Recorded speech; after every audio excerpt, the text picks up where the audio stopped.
Morning, dear guests. I was having some trouble in unmuting myself. My colleagues take their job very seriously, so they wanted to keep me quiet. So good morning, and on behalf of the Publications Office of the European Union, I would like to welcome you all to this fourth workshop dedicated to reusers of TED data, or users of TED, as you wish. My name is Manuela Cruz. I'm the head of the TED and EU Public Procurement Unit at the Publications Office. I would just give some words of introduction to explain to you a little bit of how we are going to work together, what we are here for, and what we expect to get from today's workshop. So today's workshop is about the new TED website. As you know, there will be a new TED website coming very soon, and about the new standard procurement forms, that's e-forms. And it follows a series of workshops that we already organized with you last year and this year. So we are preparing the transition to a new TED website. And we have also changes as regards the standard procurement forms that are published in TED. They are changing into a new format, that's e-forms. So there's change. TED changes, the structure of the information available in TED is changing, and has actually already changed in the old site.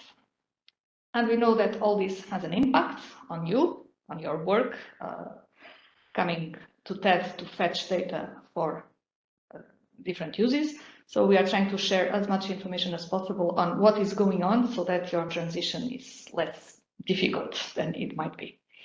And we would also like to understand what your concerns and needs so that we can address them. And thanks to all that have indicated in the registration form what were some of your concerns. We will try to address them today. The target audience of this workshop is users, or as we call them, reuse users of TED data. Those users that take data from TED, process it, and then produce a result that goes beyond the information that is displayed on TED.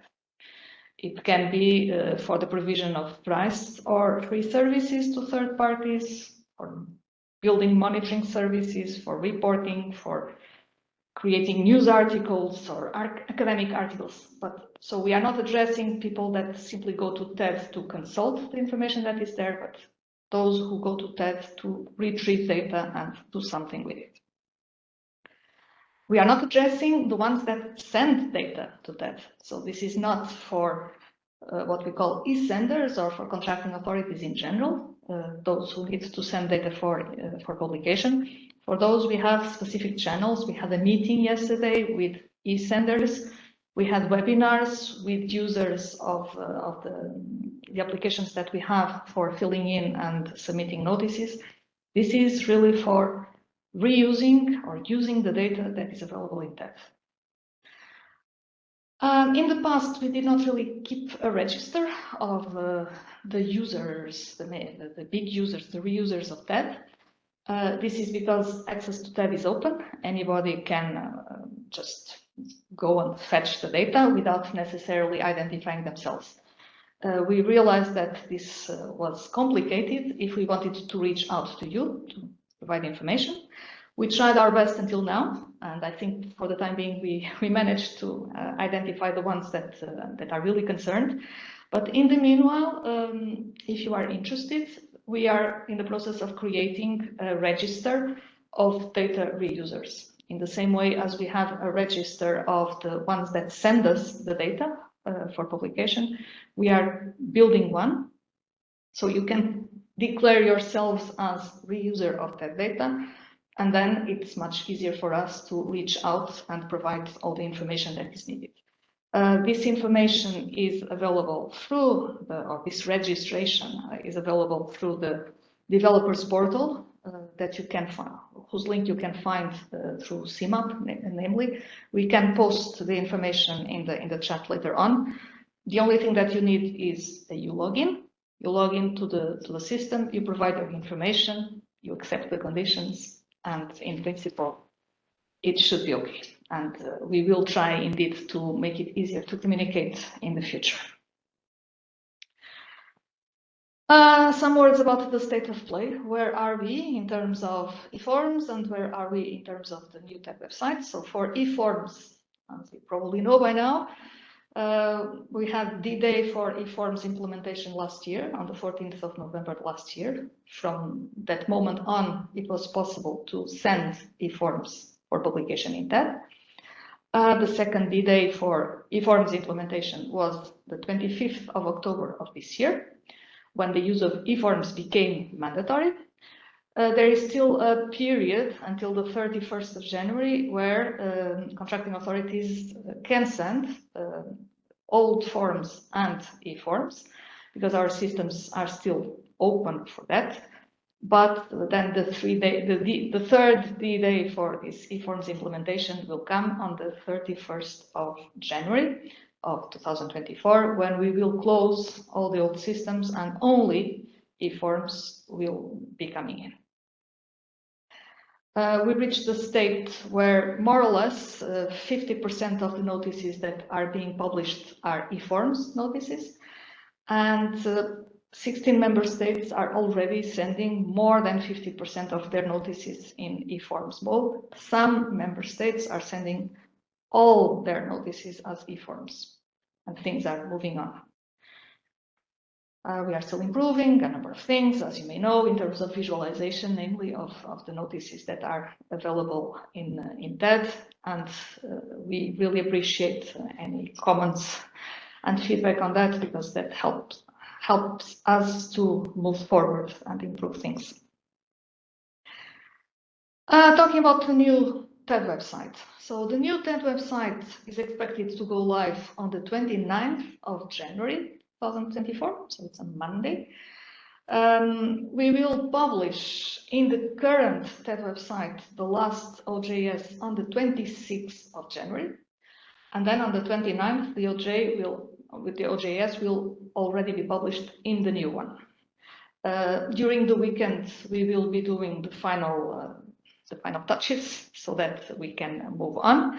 So the old site will be partially available, but maybe some features will no longer be usable.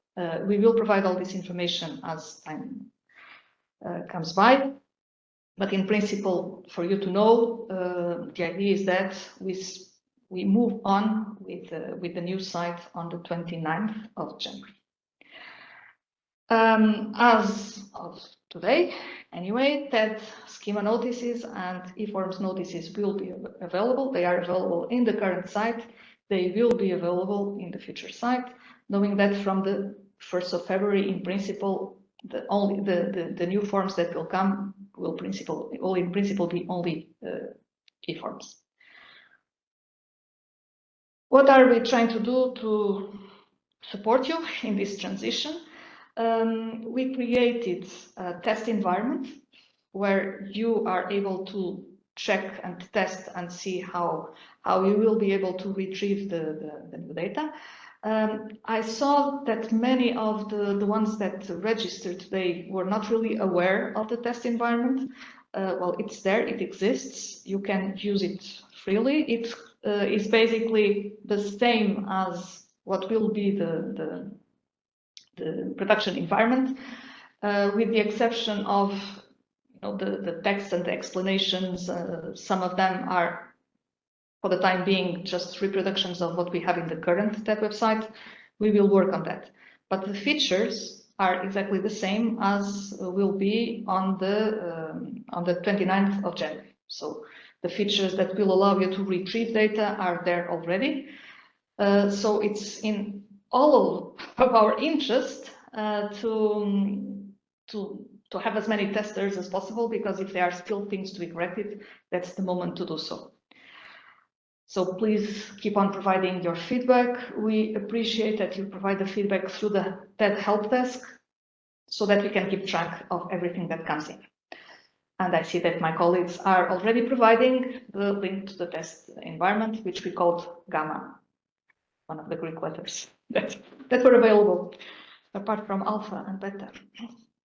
Okay, so as I said, the test environment is updated daily. You will find the same environment as will be the environment in production, with the exception of the explanations, help texts, and so on that will come progressively.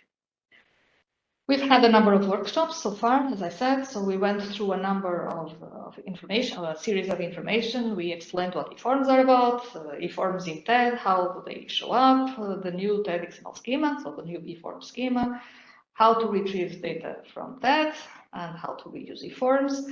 And basically today, what my colleague Carmelo Greco is going to do is a repetition of what he has already explained in previous workshops. We understand that some of you may have already attended this.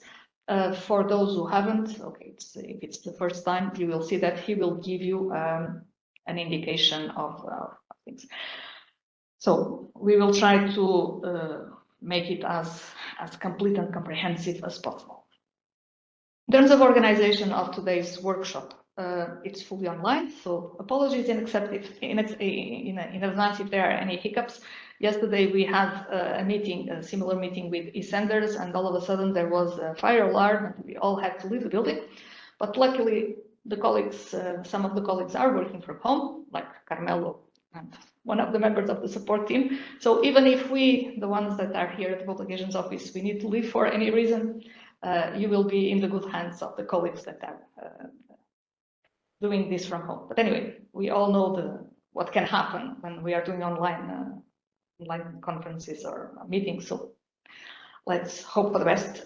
We have a super support team as usual. So there's Panos, who is at home, and we'll keep the thing rolling if there is any hiccup here. And we have Cindy and Yula here with me in the office. So we will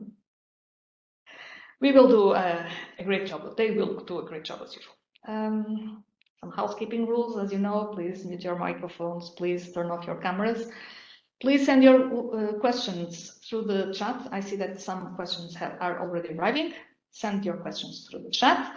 Carmelo will give a short presentation explaining how you can retrieve data from the future TED website.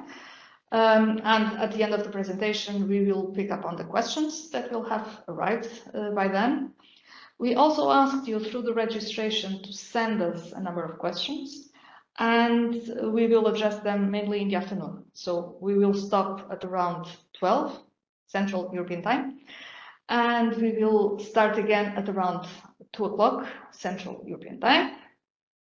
And then we will go either through the questions that have not been answered here through the chat, or to the questions that have been sent out to us through the registration form. We will publish the presentation as usual in the meeting website. We will publish a summary of the questions and answers in the meeting website as well, so that everybody is on the same level of information. And at the end, we will have a survey through Slido where we will ask you what you thought about the seminar. But that's the only time when we will be using Slido. And we will try to survive after the 29th of January. I see that there is already a question on the chat about it, but we will try to deal with that when the time comes. So I think I covered all the points that I was supposed to cover. So I will pass the floor to Carmelo for his presentation, and then we will take the questions from the chat one after the other. So Carmelo, the floor is yours. Thank you. Hello, do you? We don't see you. Ah, okay. We see your screen, but no, we see your background, but we don't see you. Oh, sorry.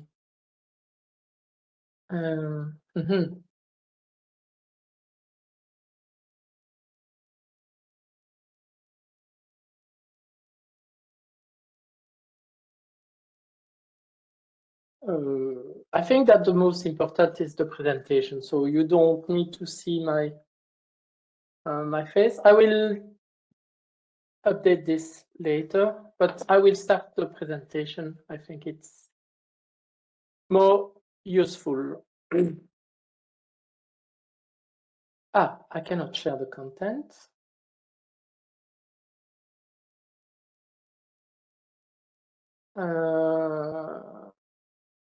someone should provide me the access to share the content. I don't know. Ah, now. Okay. Do you see my? Yes, we do. Okay, thank you. It's not yet in the mode presentation, but now it is. Now, yes. Okay. Thank you. My name is Carmelo Greco, and I'm in charge of the new TED portal, the implementation of the new TED portal. So the main the presentation is more focused on the activity to retrieve notice from the TED portal. In the agenda, we have the following topic: download XML notice in bulk from the TED portal, download the release calendar, download notice in any format using direct link, search API, and also a specific slide concerning the fair usage policy. Concerning the download XML notice in bulk, so you know that you can download notice in bulk from the TED portal. You can download daily packages or monthly packages. Daily package contain all the notice for each day of the OJS in XML format, and the monthly packages contain all the notice in XML format for each month. I already mentioned in the previous presentation, the FTP server is not available in the new TED portal, but you can use the HTTPS method to download the daily and monthly package. You will be able to download using a direct link, and you don't need to sign in. If you want to download XML notice in bulk from the user interface, you go at the home page, you select Open Data, you click XML bulk download, and then you can choose the daily package, the specific daily package, or the specific monthly package.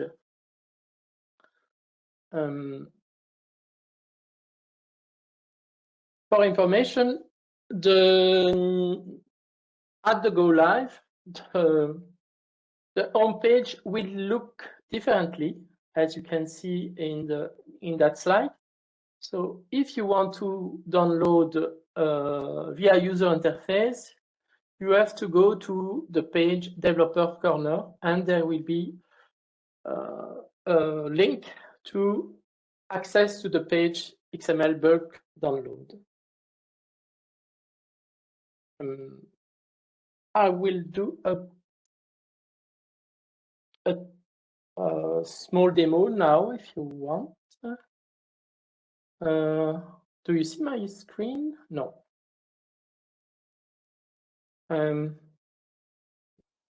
No, we don't see yes, it anymore. Okay, and now I think that you see my screen, right? Yes. Okay, this is the home page of the test environment, Gamma environment. If you want to download in bulk the XML packages, you go to Open Data, XML bulk download, and you can select daily packages or monthly packages. If you want to select the daily packages, you select the months and the year. We can download the latest OJS 241. You click download, and the package will be downloaded, as you can see.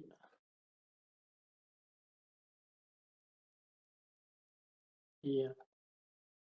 For the monthly package, it's the same. You select monthly package.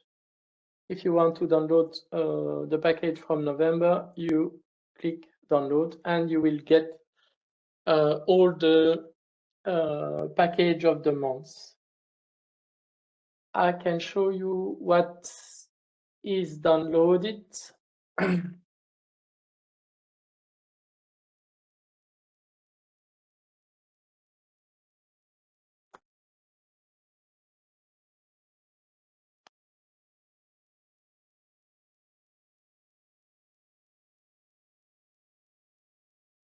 Sorry. I have to share.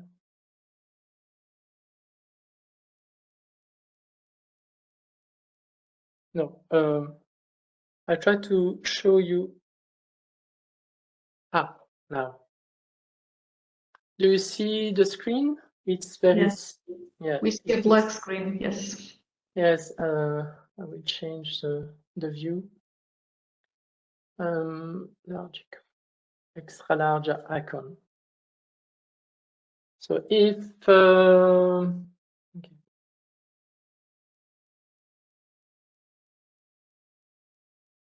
This is the OGS 241 extra.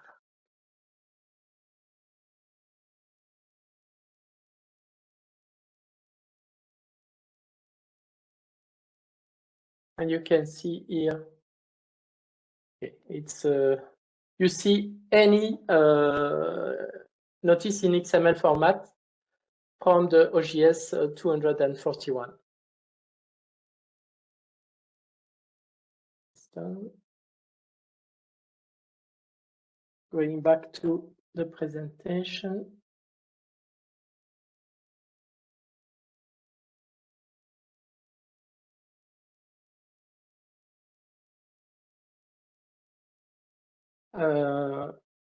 So if you want to know what is the format, this is the URL format of the daily package. You have the TED URL, package, notice, daily, and also the format of the OGS, which is the year and the OGS number. This is an example, and I made a test. For the monthly package is quite the same, except that you put monthly here. And this is an example of the URL.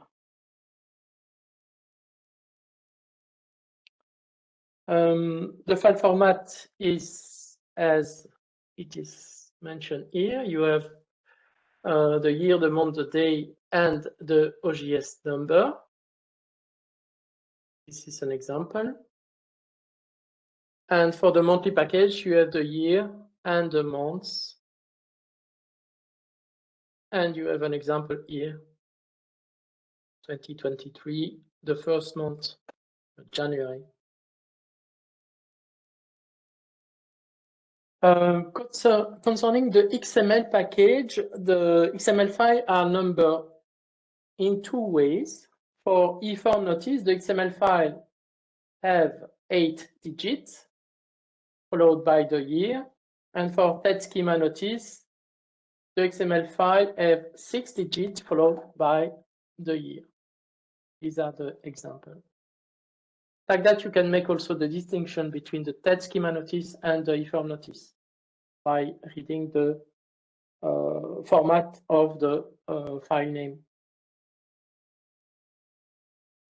Now, if you want to download the release calendar, you can download it via the user interface, or you can do it directly via direct link. There was a question at the previous workshop there was a request to get directly to get the direct link to get the release calendar. So via the user interface, you go to the home page, you click release calendar, and when you go to the release calendar page, on the right, you can download the annual release. And the format is as it is here. Now, if you want to download the release calendar using direct link, you have to apply this format where you have the TED URL, the language, but the language, there is no need, you can put any languages. The format, there is no change in the content of the release calendar. Then release calendar, a dash, download the file, the format, and here. Here there is an example, the URL, the language, release calendar, the dash, download, file, the format XLS, and 2024. I will make a demo.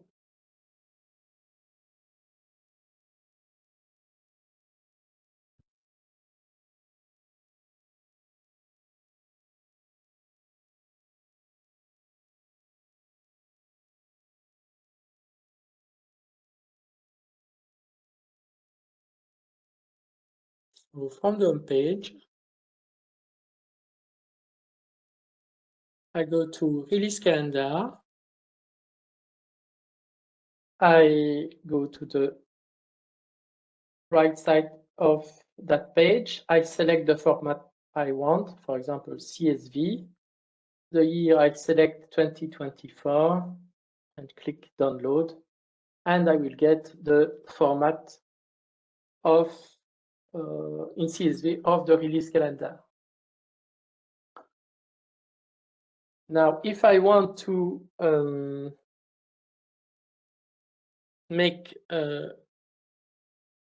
I want to get the release calendar via the direct link, I can use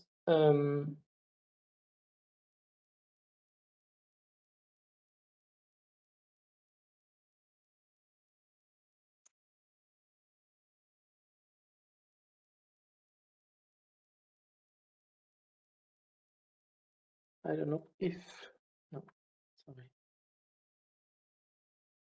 We have to get,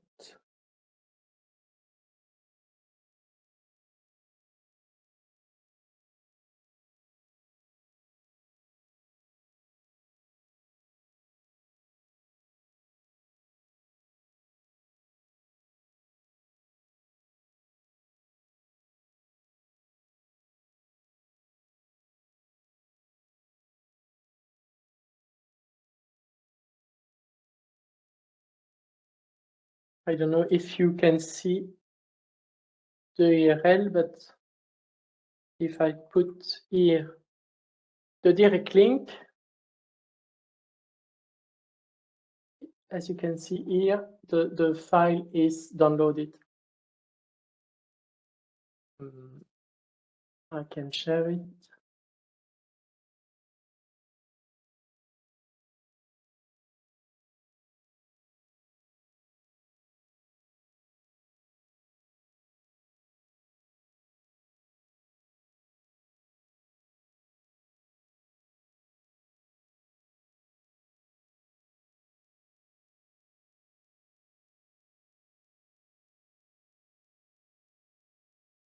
Carmelo, we are not Yes. seeing anything.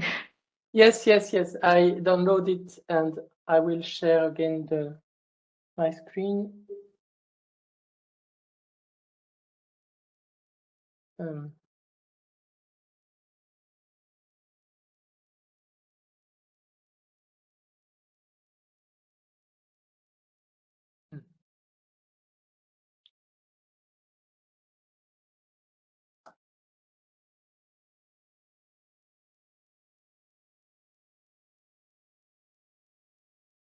Do you see my screen or not? Yes. And is it with an Excel or no? No, we see at least I see a screen with files that can be opened, but that's all. Yes, this one. Okay.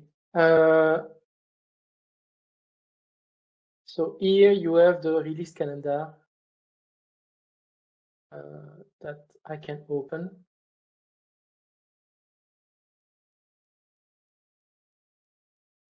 But you don't see the content because I have to share again.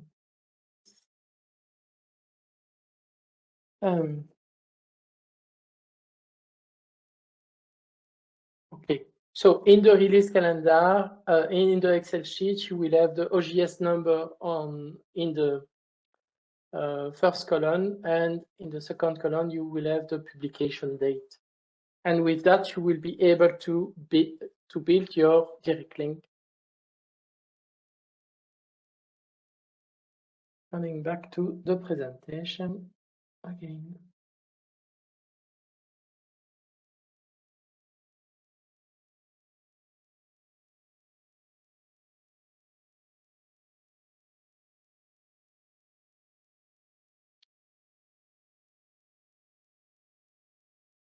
Next topic, download notice in any format using the direct link.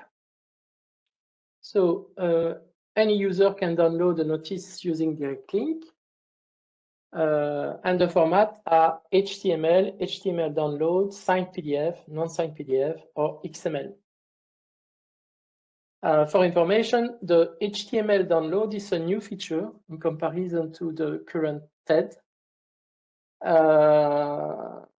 And thanks to this, you can download the HTML. And we don't need an API to render the notice in HTML.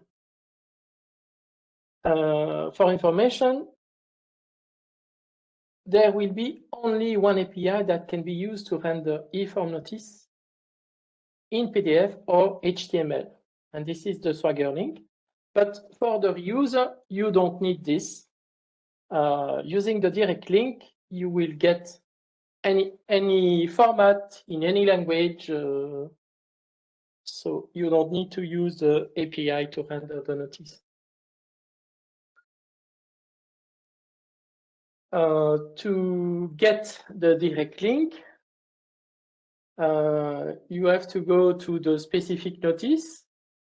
You click show the direct link, and you will have the possibility to use to get the URL of the direct link. The format is as follows. TED URL, the language, the notice, the publication number, and the format.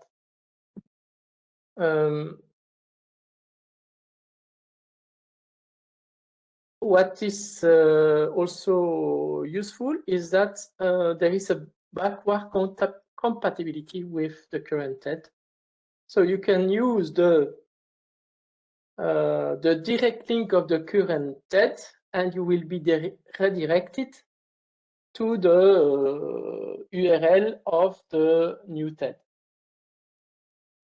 So I can show you an example.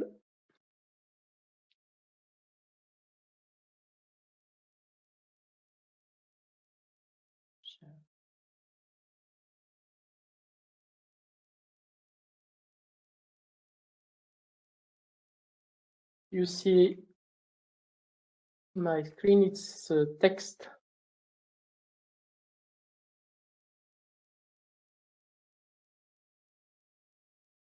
So for example, if you want to download the notice, this notice, the 756.291. If you want to access to that notice, you can use this link. If you want to download the notice in HTML and in German, you use this link if you want to download it in PDF or in signed PDF. You can change this extension. I can make a test.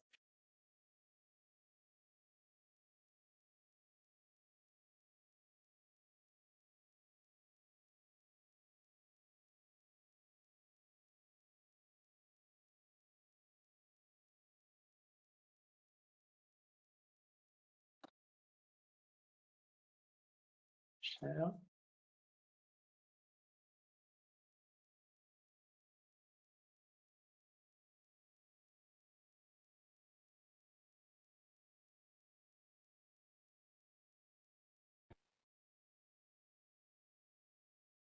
You see my screen.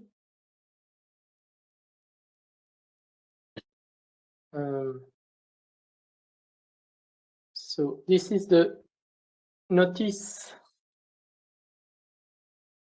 the access to the visualization of the notice, where the language, the official language is in German. And if you want to use the direct link, you have here the URL of the web page, the URL of to download the notice in HTML format, here in PDF, signed PDF,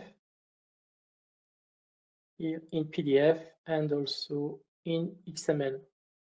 So if I want to download in PDF, I can use this to download it. And as you can see here, I am able to download it in PDF.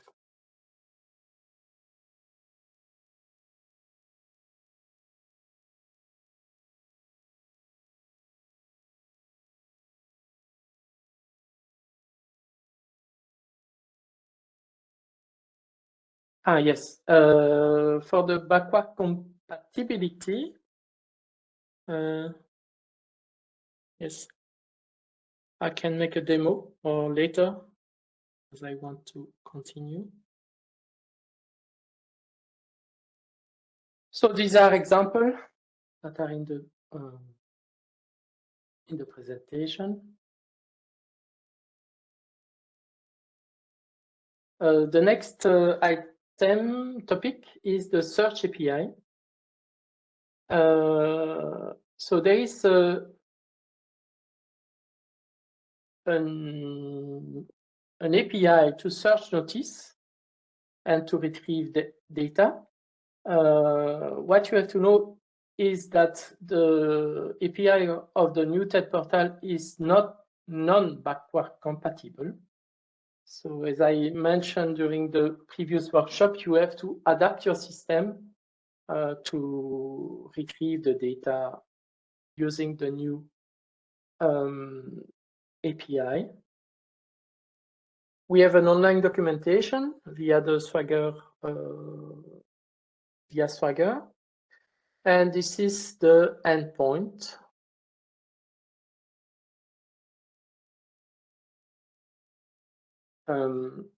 So as I mentioned, the API is non-backward compatible.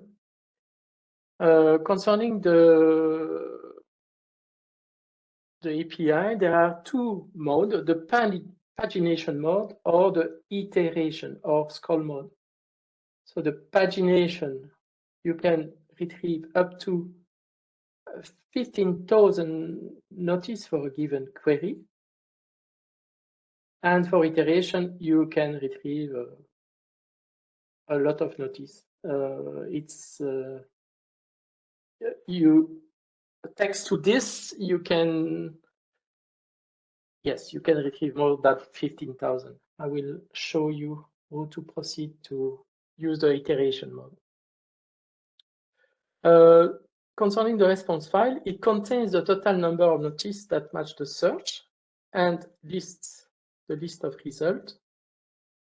And each result contains the field indicated in the request. And each item contains the list of URL of the various formats and language in which the corresponding notice is available.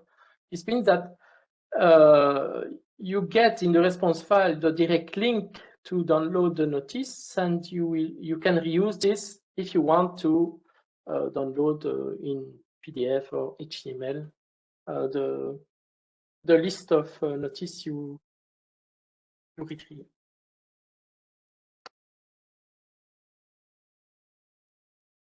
Concerning the pagination, as I mentioned, you can retrieve up to 50,000 notices for a given query. The maximum number of retrievable notices are, yes, 15,000. The maximum number of notices per page is 250. The maximum number of fields per page is 10,000. Yes, in case of limit is reached, the search PL will return an error. The iteration mode.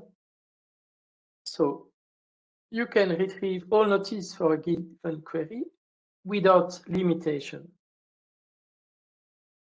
For that, when you make a query, you will get a token, and you will use this token to continue to list the next 200 notices, the next result page.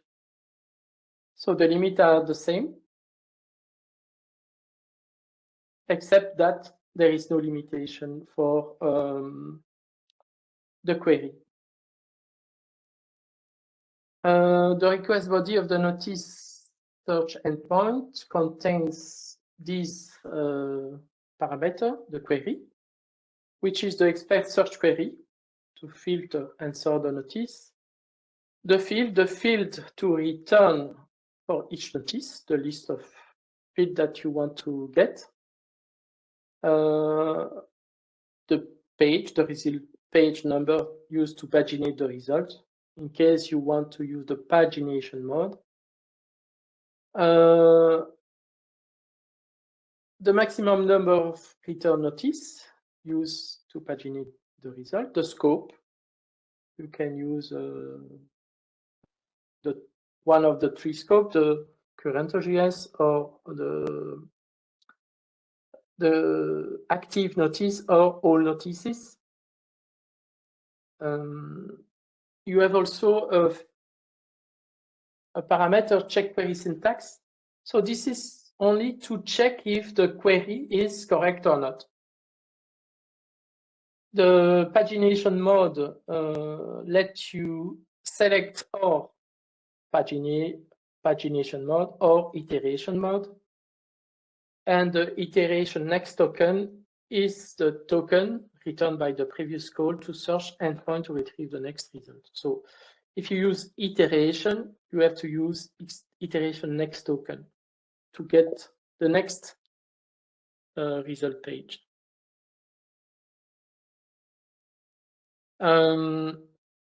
Now, if I want to make a demo, for example, I want to find in the OJS 180 the list of notices where the place of performance is Luxembourg, and the result must contain the publication number, the notice title, the buyer name, and the form type.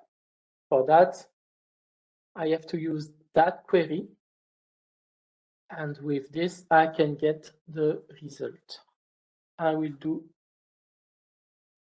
a demo. Stop.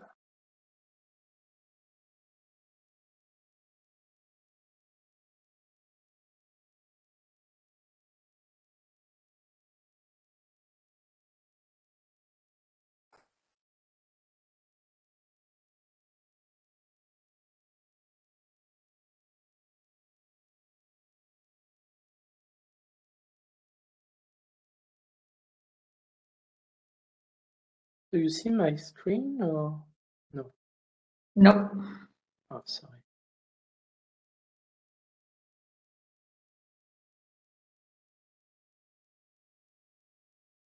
Now, yes. Right. Now, yes. Now we see. Okay. Okay. So this is the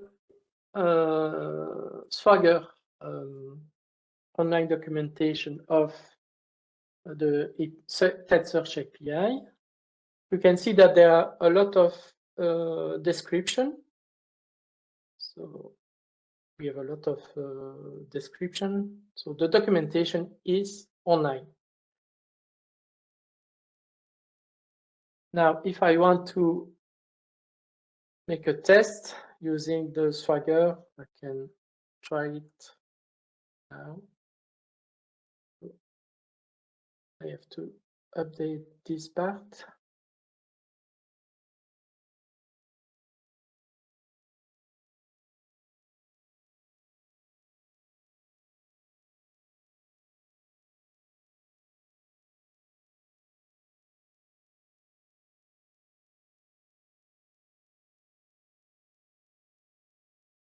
So this is the query I want to do. So the OGS 180, where the place of performance is Luxembourg, and I want to get in the result the publication number, the notice title, the buyer name, and the notice type. And they come to the table with a genuine desire and want to make peace. We've got a chance. And the reason why we're saying two-state can't happen. Panos, can you try to mute the ones that are not muted? Please, thank you. Thank you. So you get the result here, the notice type of the publication number, the buyer name, and the link of that specific notice to get the format in PDF, in signed PDF, or in HTML, etc., etc. So you get the result here. This is the pagination mode. Now I will do a test with the iteration mode.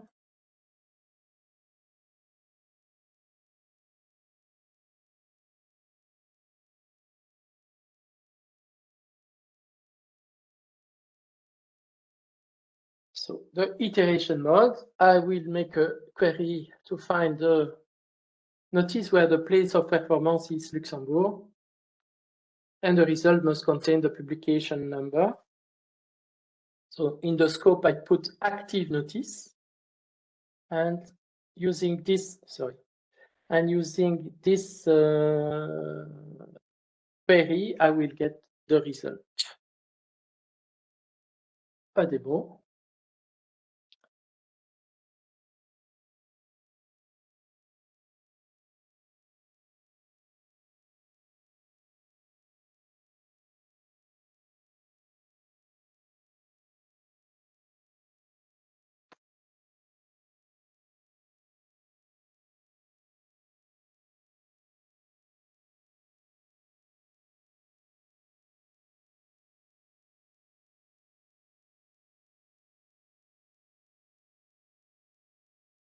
So I repeat the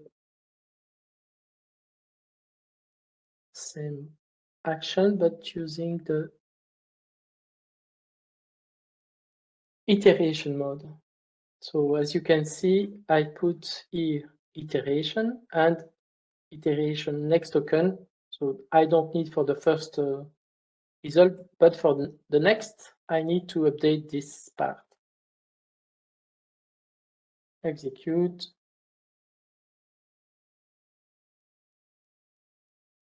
I get a result. I get the result here.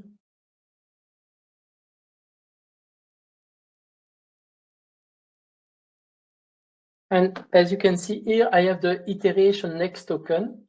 So what I have to do, I have to use this token and to continue to get the result.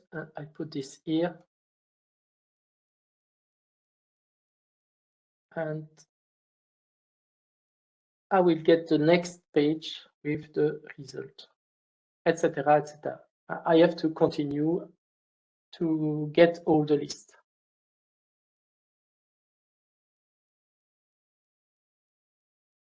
Now I will continue my presentation.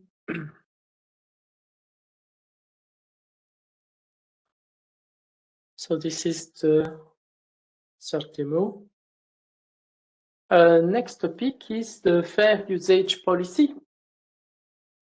So you have to know that we have to enable many users to access our service, and we define some fair policy.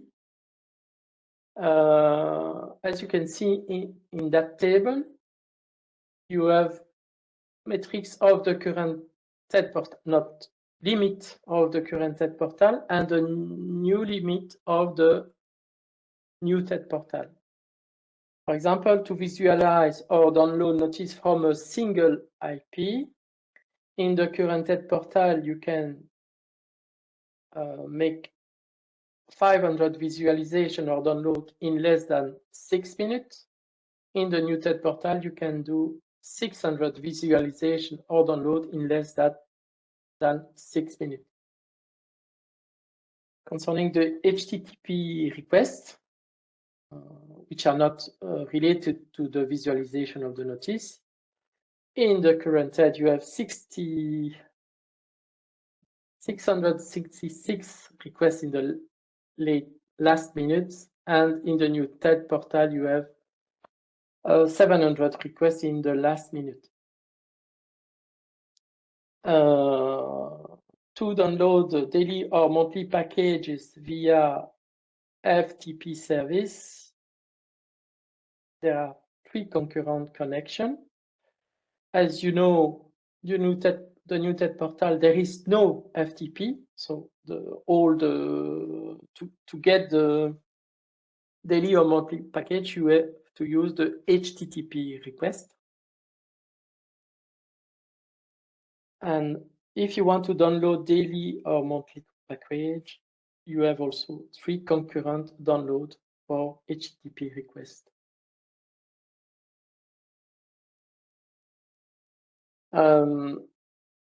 We want to also tell you that in the current portal, we have seen that data consumed by technical user comes from 90% of the web page, search result page, notice visualization, and only 10% of the API, search and notice visualization. What you have to know is that the new TED portal has been designed differently to the current TED portal, because the web pages are fully powered by Liferay, which give a better and tailored user experience. So for the user interface, the CMS is more efficient, of a specific range of load, and we define dedicated public API to search, notice, and direct link to download their content in a better and scalable method. So what we want is that we recommend to the user to use the public API to get a better performance of the system.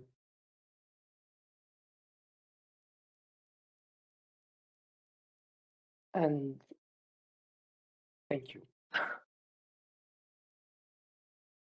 Maybe I was a little bit fast for the new person which did not follow the presentation, but you can answer, provide your question. I will answer to that. Thank you very much, Carmel. Thank you. was dense and intense, but I think I saw some enthusiastic comments in the chat saying that there were a number of things that were added that were very much welcome, and then there are also a number of questions and maybe people asking also for examples. So what I can suggest is that we go through the list of questions from the beginning maybe, and if need be, and if there are specific requests for specific examples, you try to provide them. Would that work? I take silence for a yes. So maybe we can start going through the list, and Eula or Cindy, if you want to. Yeah, sure, we can go ahead. Right. Yeah, so there were actually quite a few questions about the time zone. So some tenders from Germany use the +0 as time zones for the end date, but compared to their linked website, they really mean a local time zone +1. So it was asked if there, well, it was said that they built a workaround for these time zones, and was asked if there was a better way to get the correct time zones. I'm lost, Eula, sorry. Because I want to proceed with the question which are in the chat, and Yeah. I don't see this in the chat. Okay. It's in the beginning. We can start from the first one, which is 10:58. There is a question concerning two API to render the notice, REST for eForm notice. Yes, do you see this or not? Yes. There was just one before that, but we can come back to this later. It was before the API question. Okay, maybe we can start with the first question, the very quick Yes. question that was asked at 10:53, not necessarily related to the presentation, but it was whether the participants will receive the registration of this seminar. If I understand well, what you would like to have is somehow the feedback from this seminar. So indeed, we will send let's say the replies, or a link to where we will put the questions and the replies, and the presentation will also be shared. So all the links that were in the presentation, all the information that was there will be shared. There is no worry about that. We cannot, however, share the registration of the other participants for protection of personal data reasons, as you understand. Okay.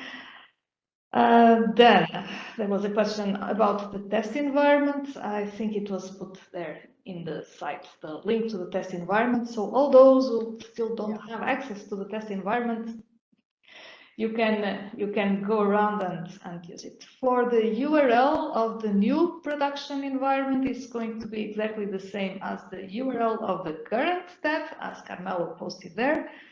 Actually, it will be transparent for the users until the 28th in the evening. The URL will point out to the old TED website. From the 29th, it will point out to the new TED website. The exact time we cannot tell you now, but in principle, it will be completely transparent. So no worries about that. And then we get into the questions that I cannot answer, and I will pass them to Carmelo. So there is a question about APIs to render notices at 10:58 indeed. So yes, you can pick from there, Carmelo.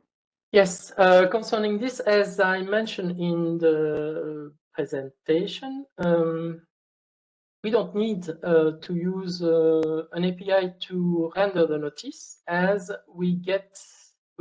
you can use the direct link to render the notice. I put it in the presentation, and if you want, I can share the presentation like that. You can see in which slide this is mentioned. I asked the question, maybe I can give precision. It's just for Okay. period, so it's okay. We will use the direct link. All notices that were in TED schema, but like maybe I have to render a notice from 2021 or something like that. Okay. For You can use the direct link also. okay. So I can. We'll stop working on the 29th. The two I posted here, the two will stop working, even the one. Yes. Forms. Yes. They will stop. But I mentioned also in the slide that you can use an API to render the notice, but this is more related to the reception and to the sender. I will share my presentation. I think it's better.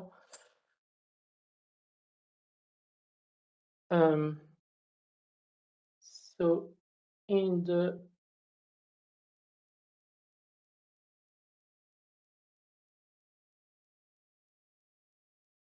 yes, this is the direct link. Download notice in any format using direct link.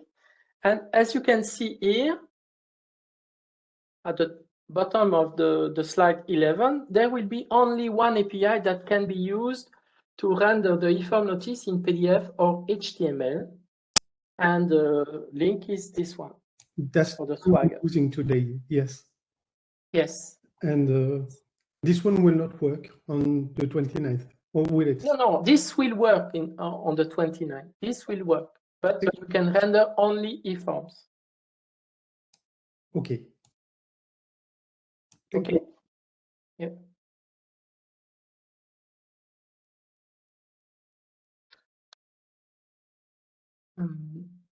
There is another question from Georgios Zekeli.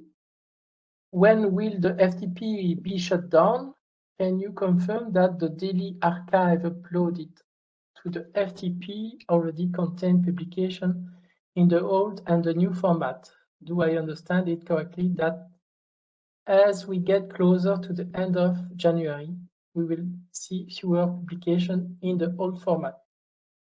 Yes. So when will the FTP be shut down?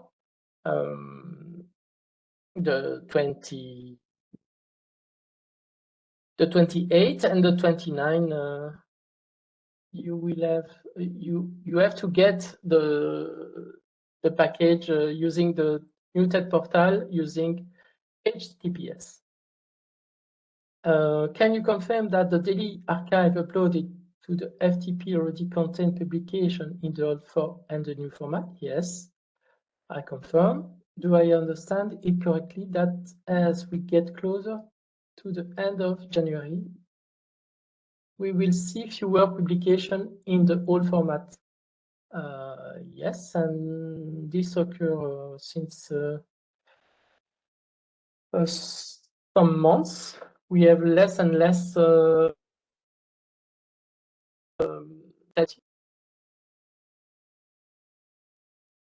I hope I answered to your question. Yes, thank you. Okay. Next question from Laura Benito. Viewer TED Europa API v2 notice render this link is not working.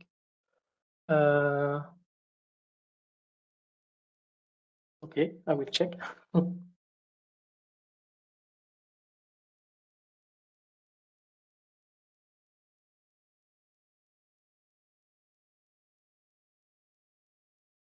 We can maybe check later. Yeah, I will check later.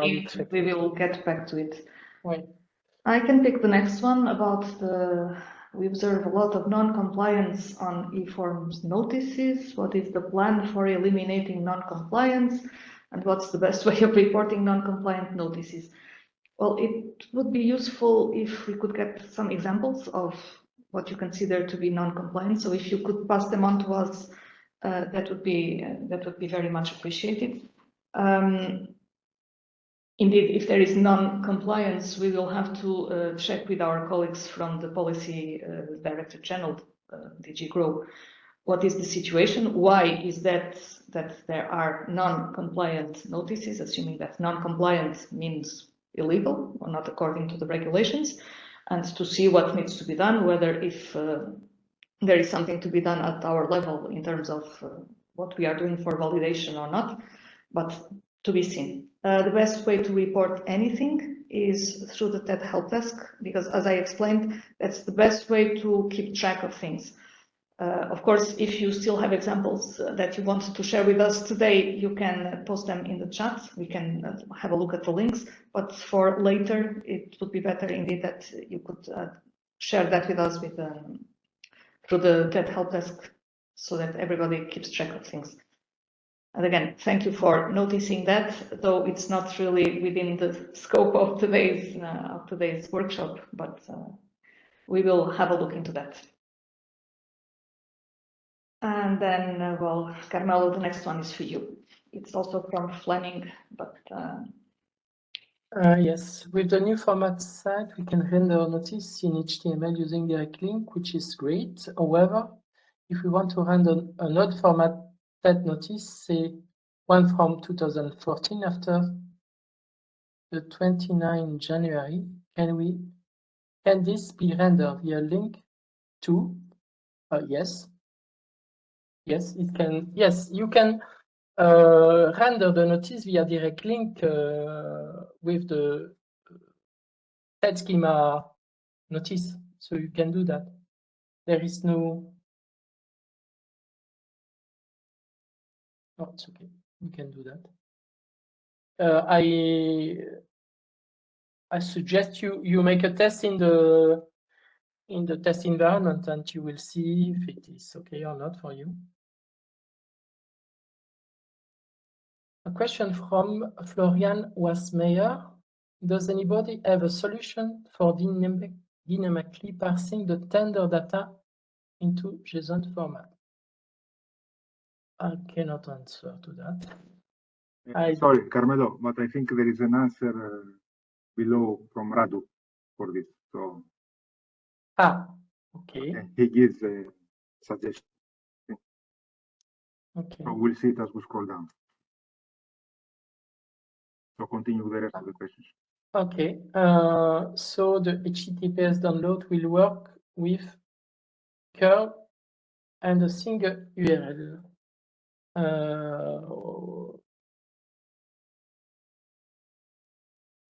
Curl, I don't know if it is with curl, but I use the direct link. It's a single URL.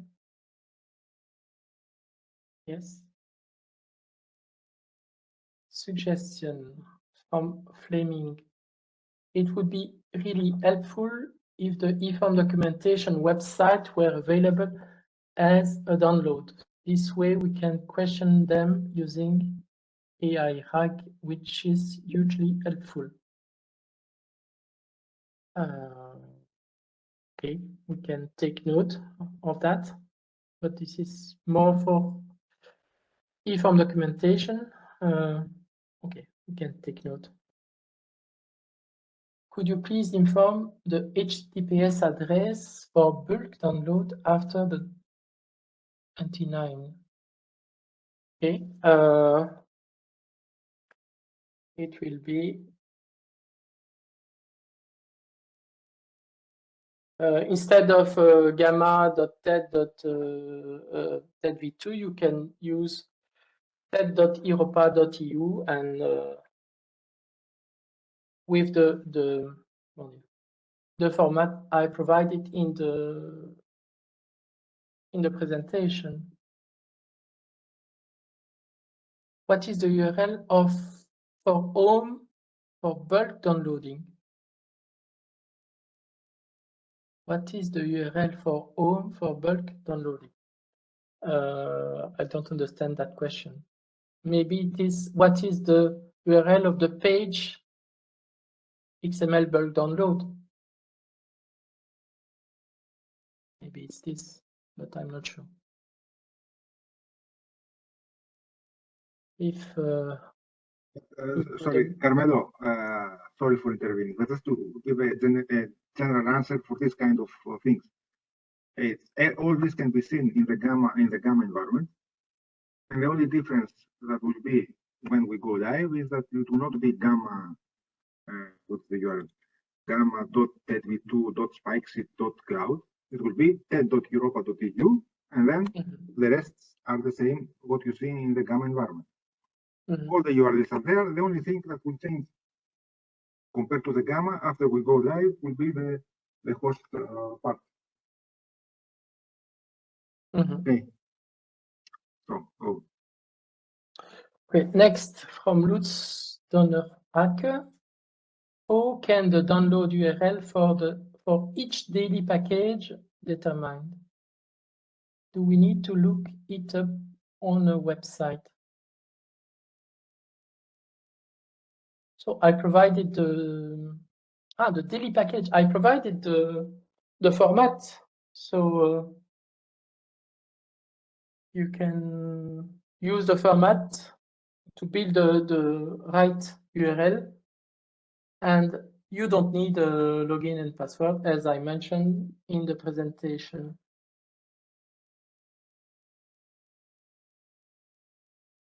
Next question from Naeem. The package contains tender plus contract notice award or tender only? The package contains all notice published on the TED website. This is the answer. So all notice published on the TED website are included in the packages. Another question from GA. Could you be more clear how to download URL? At least show the link. Yes. To download notice, I suppose.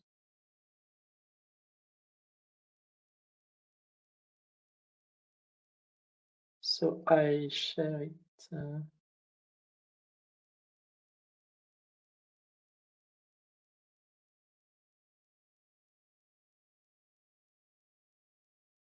So you see here, this is the link. This is to access to the visualization, and this is the link to download in any format, HTML, PDF, signed PDF, etc. And concerning the future URL, it will be like this.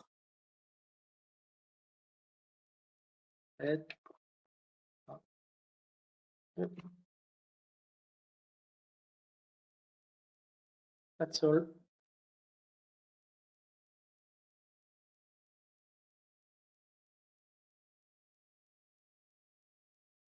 A question from Raja Molnarova. I would like to ask you if it is possible to download the content of exact single announcement. For example, I'm looking for Slovak and Czech announcement only, and I need the specific data from the announcement. Is there any other possibility than copy-paste from the website?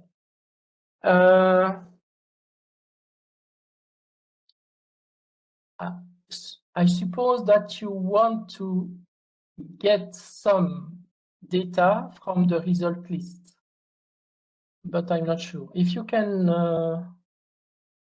give me more information, I can answer. Yes, correct. Yes. Okay. You want to okay. Download the content exact single announcement. Okay, Czech and Slovak. Okay, I can do a small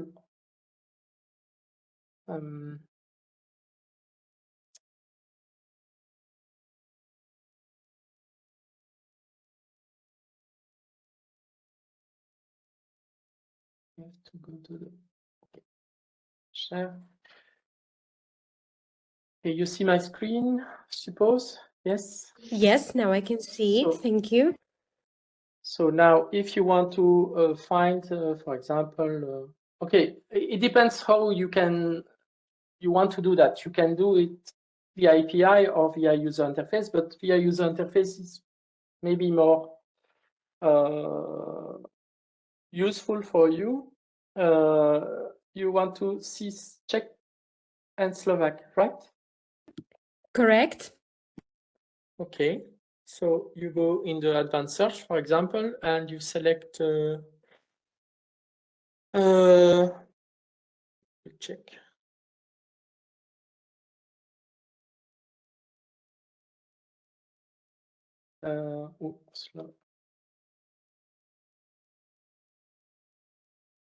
Okay, I will use Slovakia only, but I can. So you select. It's enough Slovakia. Thank you. It's Okay. perfect. And then, okay, and you want to get, for example, the current OGS. You search, you get a result, and I suppose there are e-forms, yes. Back to result. And what you can do, you can, for example, you can select all notices and you make an export list. And then you can select specific field here. Perfect. For example, Yes, yes. this is exactly what I needed. Perfect. Thank you. Voilà. So done. So we have one happier customer. That's good. Yes, really, really. Thank you so much. Okay. It's everything you just mentioned. It's really helpful for us, I think, for everyone. So thank you so much. Okay, thank you. It's 12 o'clock, so I think that we should probably stop now because others may have some things to do between 12 and 2 o'clock in the afternoon. So I suggest that we stop. We will resume the questions at the beginning of the afternoon, so at 2 o'clock as foreseen, and we will also go through the questions that have been sent to us previously, prior to the meeting today. Okay, but I think it would be better indeed to have a break now and continue later on. Anyway, thank you very much. You can keep on asking questions, but I suppose that many of the questions have already been answered through the presentation of Carmelo. And if, of course, there are still questions and things on which he can help, we will be delighted. So thank you, and we will meet here again at 2 o'clock Central European Time. Thank you.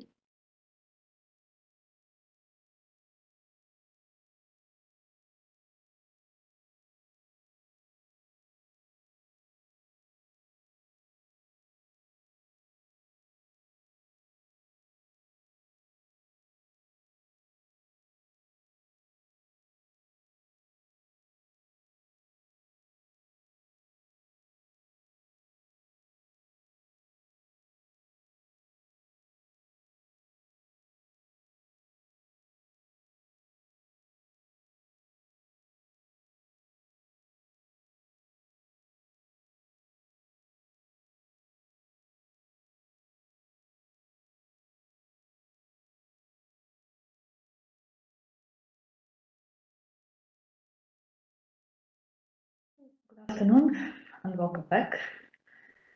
And we will try to resume the session by continuing to answer to the questions that are currently in the chat.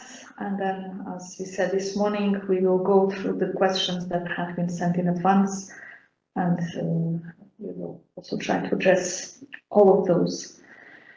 So Carmelo, if you are there, and I do hope you are, because many of the questions are also for you. Maybe you can open your mic and start from where we stopped.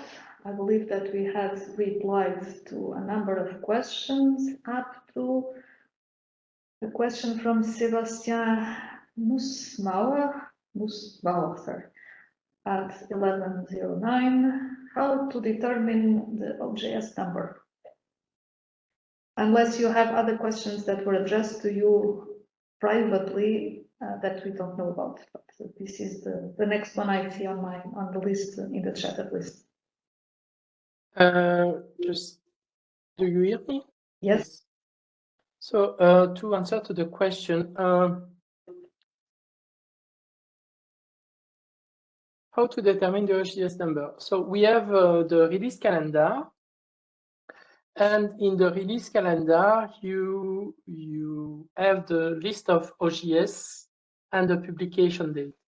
And as I mentioned in the presentation, you can download the release calendar of a specific year,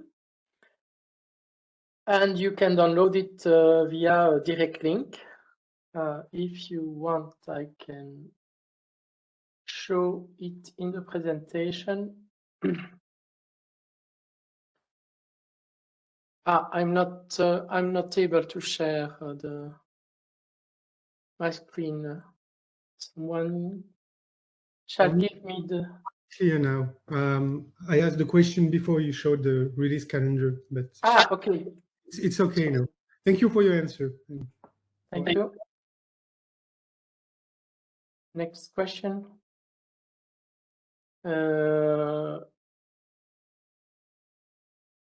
Could we specify the type of document, tender or contract notice award in the URL? Okay. My understanding is that you want to retrieve via an URL the tender or the contract notice award. Is it this the question? I'm not sure, but it is not clear to me. Could we specify the type of document in the URL to display the notice or to execute a query? So the question is from Naim. Okay. So if you want, I can make a demo, but my understanding is that you want to get the list of contract award notice via the URL. So for this, I can share my screen.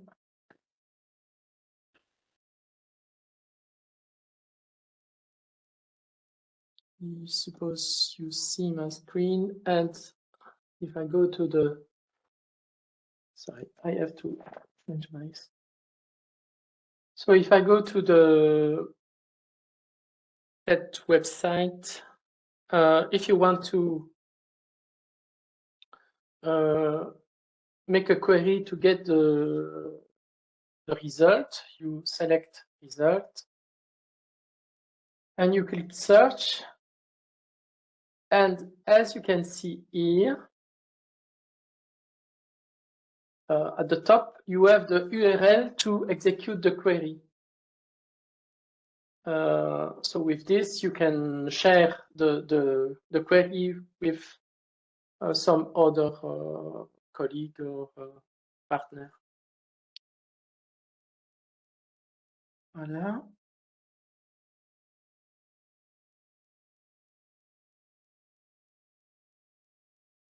A question from Lubomir.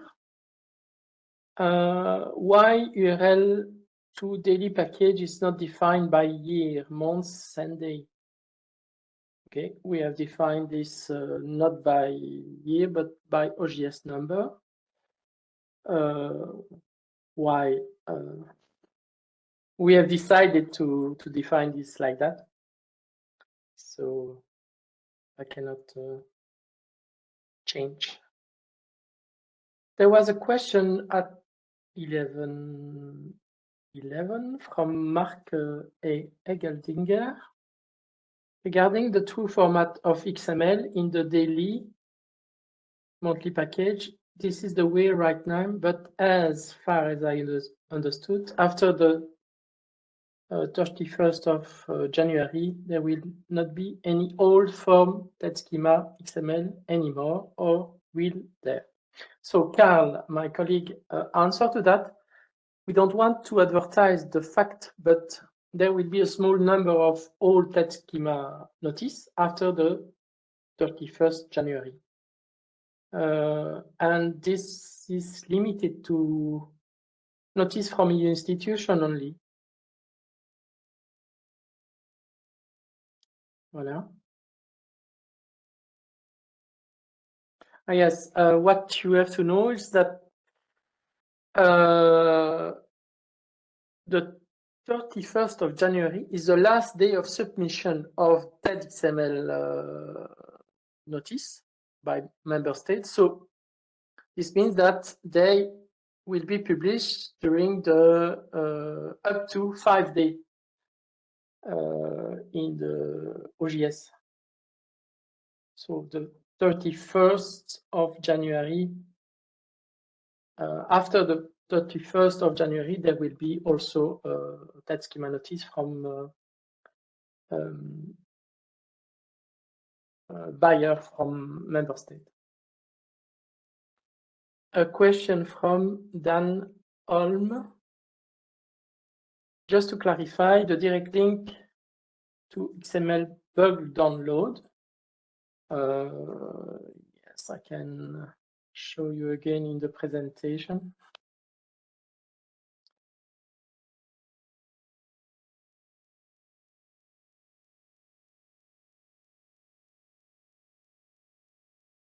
To find my presentation. Share. The URL of the bulk download.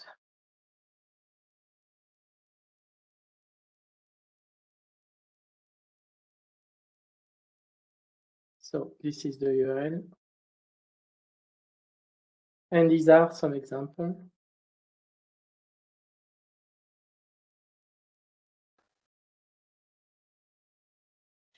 Maybe you can leave the presentation open, Carmela. Okay. You may need to revert. Okay. Okay. I will keep the presentation. And if I understand well, the question is about whether this first part of the URL is going to be https://ted.europa.eu, and that will be the case because indeed there will be this replacement. So the URL will be that one. So the part that is currently in between brackets. So the TED URL will be https://ted.europa.eu. Yes. Okay. So like that. And move on. Okay.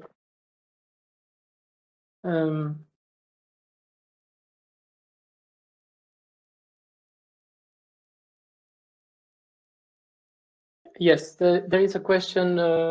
Is the URL https ted.europa.eu after the 29th of January? Yes. We will keep the same URL.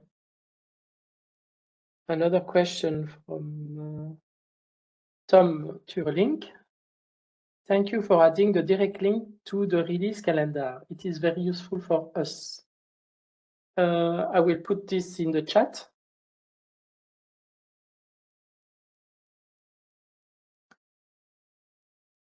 I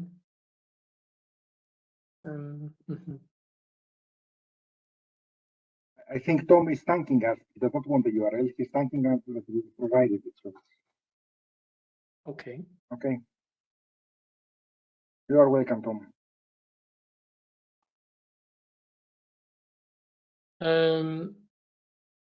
A question from Ruth Sanchez. Yes, the link viewer ted.europa.eu API v2 notice render is not working. So there was several answer in the chat. What I think that you missed to put an API key, and I suggest you to read the documentation, which is in https://docs.ted.europa.eu. A question from Laura Benito. May we have a copy of the .txt with all the links? Thanks. I don't understand a copy of .txt with all the links. It is not clear to me. I believe that the information is probably in the presentation, Carmelo. If not, we will get back to it and we will provide it. No, I think, sorry, Carmelo, is this XML, is this a text file that you share with links that you have inside? You have an Okay. Yes. And that is indeed very it helpful. is That's, I this. think, what Okay. Laura is asking for, okay? Okay. It's okay. I use this text file to make the demo. Yeah, this is what we're talking about. I will share it. Okay.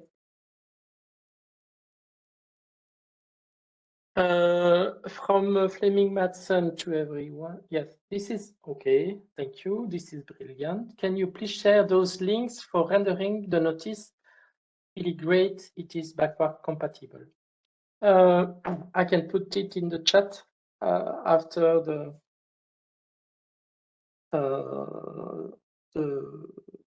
to answer to all the question, or I can put it also. I will share my txt file with all useful links. I will do it later. There was an answer from Mark Eldinger concerning Ruth Sanchez concerning the API link. He gave a suggestion to put an API key to render the notice, and also to put the notice in base64. Yes, thank you, Mark. And Ruth's answer.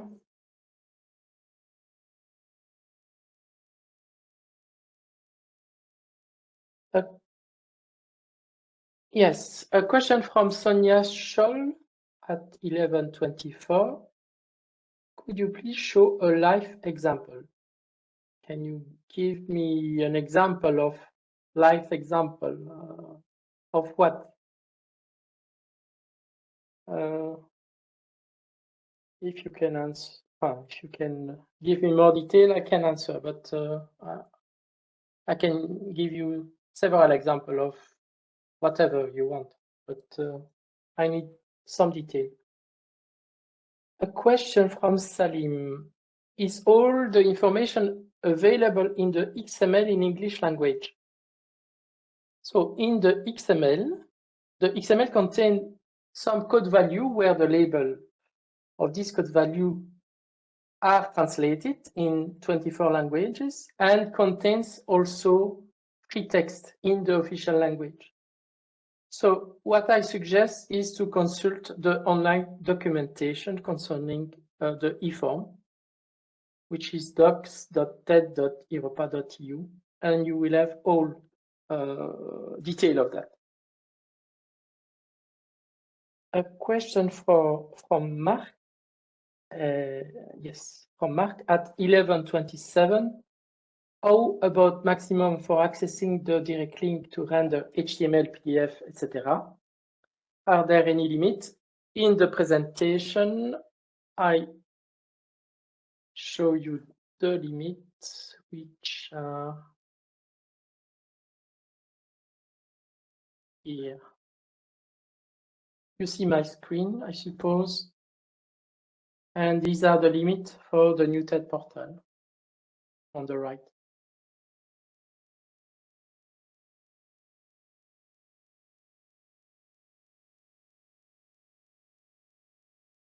Another question concerning the limit from Lutz at 11:37. So we are limited to 1 request per second.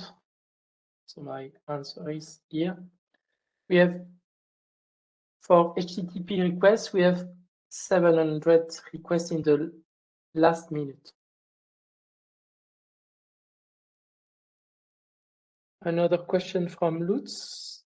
If we are preparing a list of current tender of interests, it will make at least number of documents second to render. I don't understand that question. If Lutz can give more detail, would be nice. Lutz Bonnerhake for the record. It's a simple math. If we have 600 or 700 requests per 6 or 7 minutes, it's about 100 requests per minute. So it's about a little bit more than 1 request per second. And if you have a rate limiting in this case, and we do a bulk download of the tenders simply because we do a bulk action on the tenders. That's the primary reason why we make a download. So if we want to make something useful, we have to render, we have to pre-process them. And that means that after the bulk download, we are required to have access to the API again and doing bulk actions. And if you have a rate limit on the bulk actions, you render the bulk download completely useless. Then we can do everything online.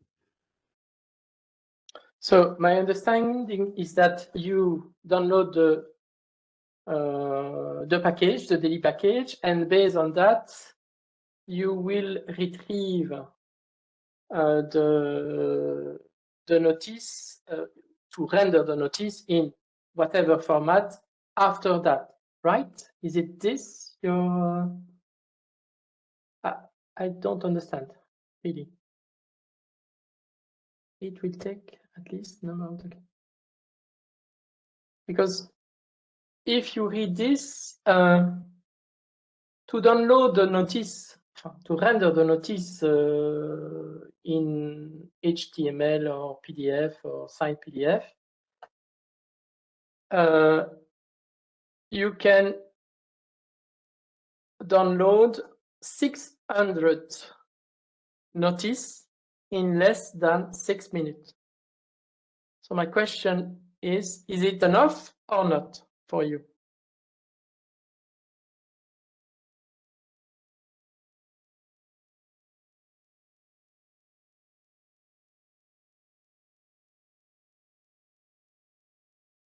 Okay.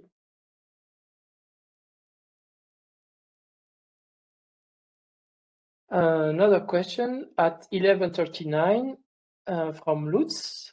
How can a translated version obtain even if there was no machine translation existing? You can translate it notice, but via user interface.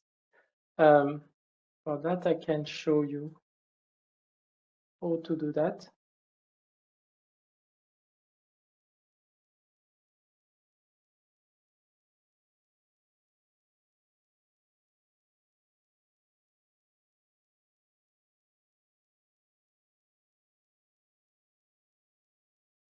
So if you select one notice, German notice, and you want to translate, you can, here on the left menu, you have request a translation, and you can select what you want, for example, English in format HTML. Once you submit this, you will, oh, okay, there is an error.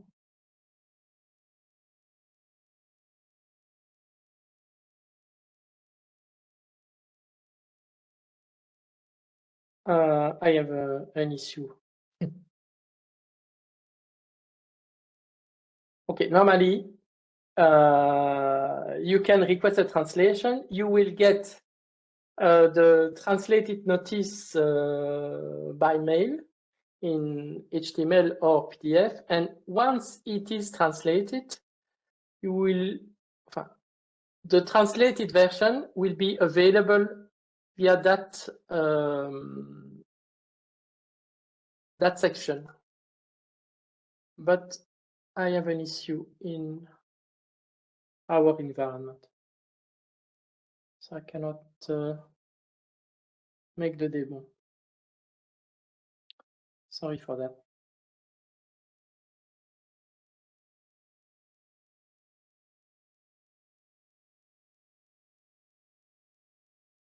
So I will share again the presentation.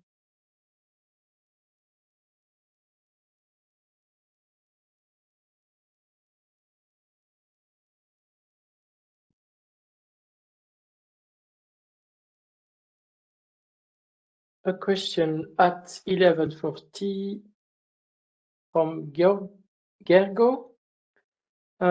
Can you show a simple API request using curl instead of Swagger? Okay, for that, I don't have technical knowledge to do that, but I can let other people to provide you an example, but I cannot.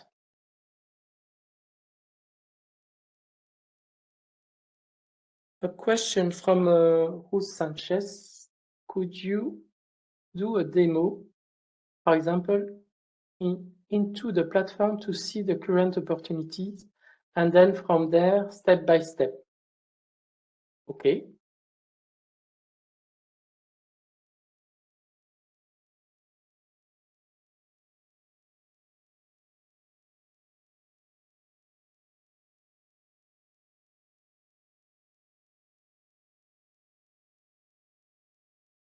So on the home page, you go to Advanced Search.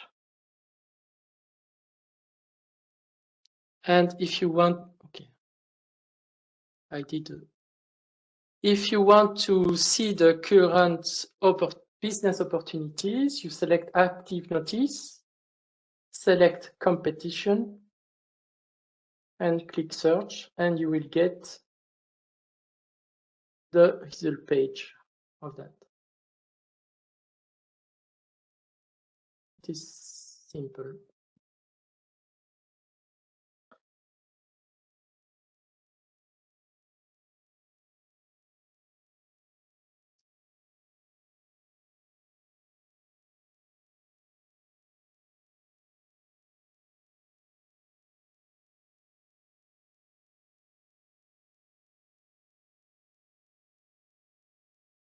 Sorry, I have to go. A question from Stefan Inz at 11:44. Some tenders from Germany use +00 as time zone for the end date, but compared to their linked website, they really mean their local time zone +1. So we build a workaround for those time zones. Is there a better way to get correct time zone? An answer from my colleague Carl. The time zone in the XML is whatever the buyer entered in the form, and we cannot guess what they intended. Even it is likely that it's a mistake. So Carl asked also if you can send some case you have noticed, like that we can inform the buyer or the service provider.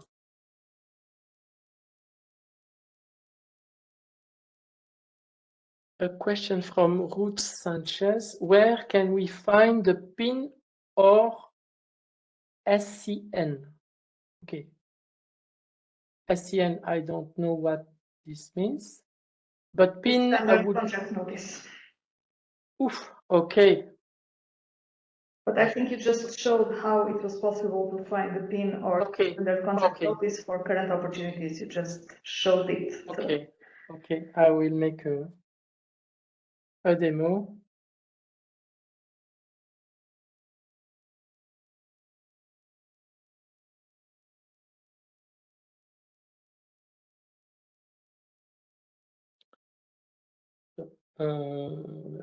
Edit search. I clear my previous query, and you want to see a pin, for example, a pin. I select prior information notice or periodic indicative notice used only for information. And I search. And I get the result. So if you see an example here, it is a prior information notice or a periodic use for information. If you want to search for contract notice, you have to select via business opportunity, select under competition. Standard contract notice can be contract notice light regime or contract notice or concession standard regime. And you click search to get the result. So it's simple. I can show you an example of. I think it's okay, Carmelo. We can move on. Okay. Stop.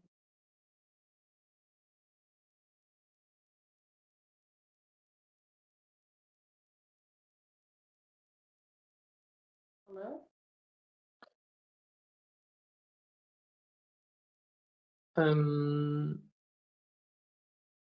Another question from Hello, Ruth. wait a second, because I think Ruth wants to ask something because she's raising her hand. Yes, sorry. Hi, Carolina. Thank you so much for this. What you're showing us. The example you gave, you showed overall server contract notices. My specific query is for exclusive external aid service contract notices within services, not overall contract notices for every country of every type of tender. So you want, can you repeat again what you want? Contract notice of external aid? For service contracts. So there's three things. Service contract notice. Okay. For external aid contracts within services. Okay. Thank you.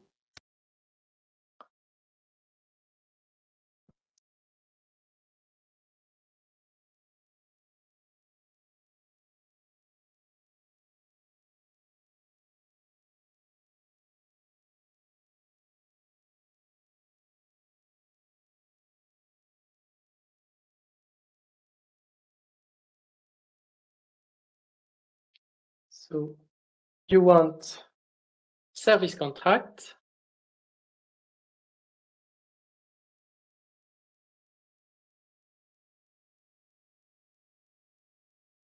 Service, right? Correct. From external aid. External aid.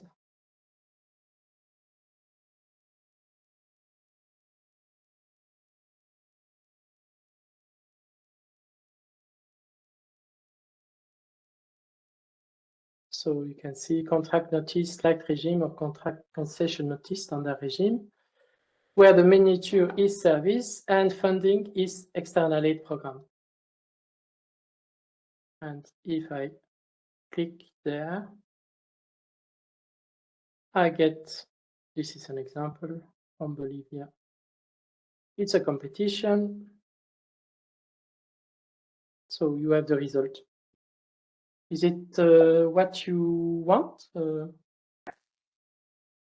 Yes, if you could just go back, because we had an issue internally where we couldn't find a specific contract in Mexico, but we could find it when we went to the map.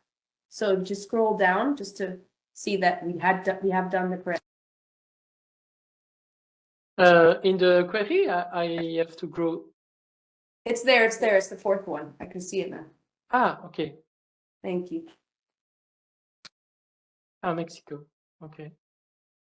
But you can search also, for example, if you want to find Mexico, you can also use the country.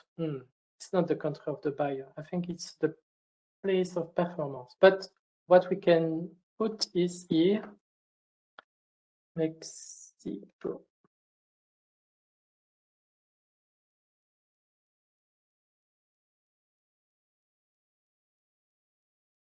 And you have only one.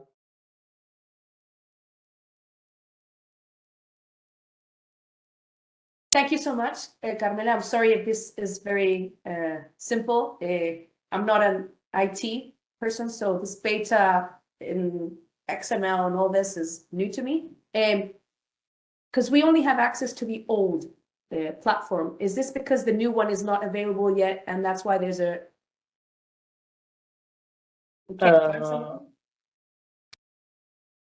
The platform is available only for reuse to prepare the future, the go live.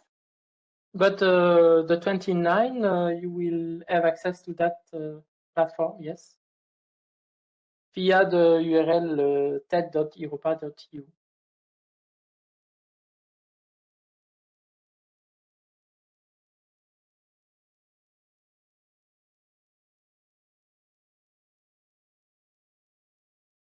A question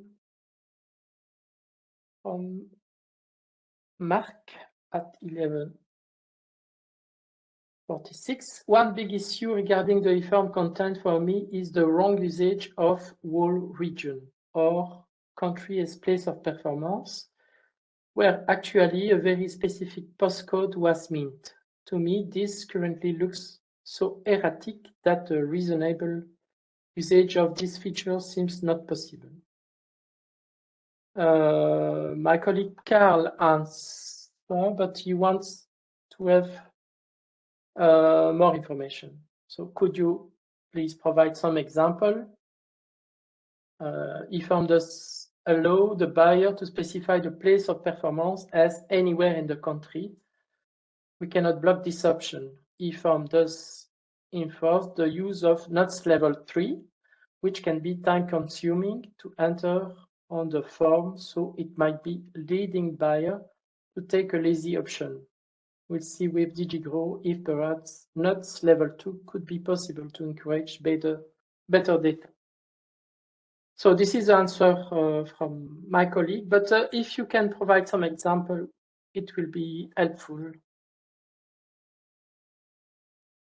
A question from Florian Wasmeyer at 11:49. Right now I receive XML data for contract notice and also TED export, which use different formatting. Going forward, will this still be the case, or will there be an unified format? I don't understand. I don't understand the question. If Florian can give more detail about that.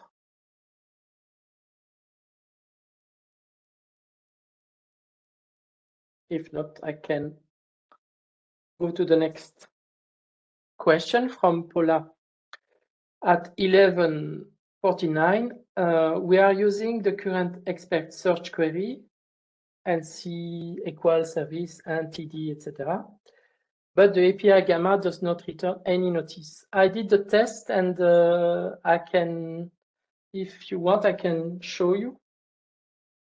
And it works. So I will share.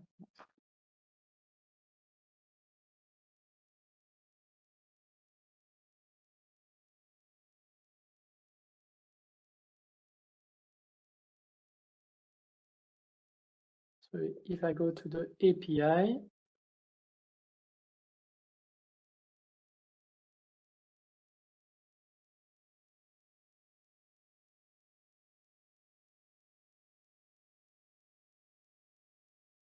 and if I execute this,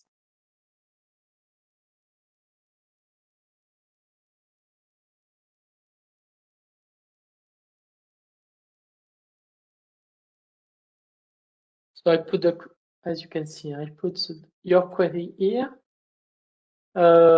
Just in the result list, I requested the publication number, the limit to 10, the active notice, and to get it per iteration. So if I execute this,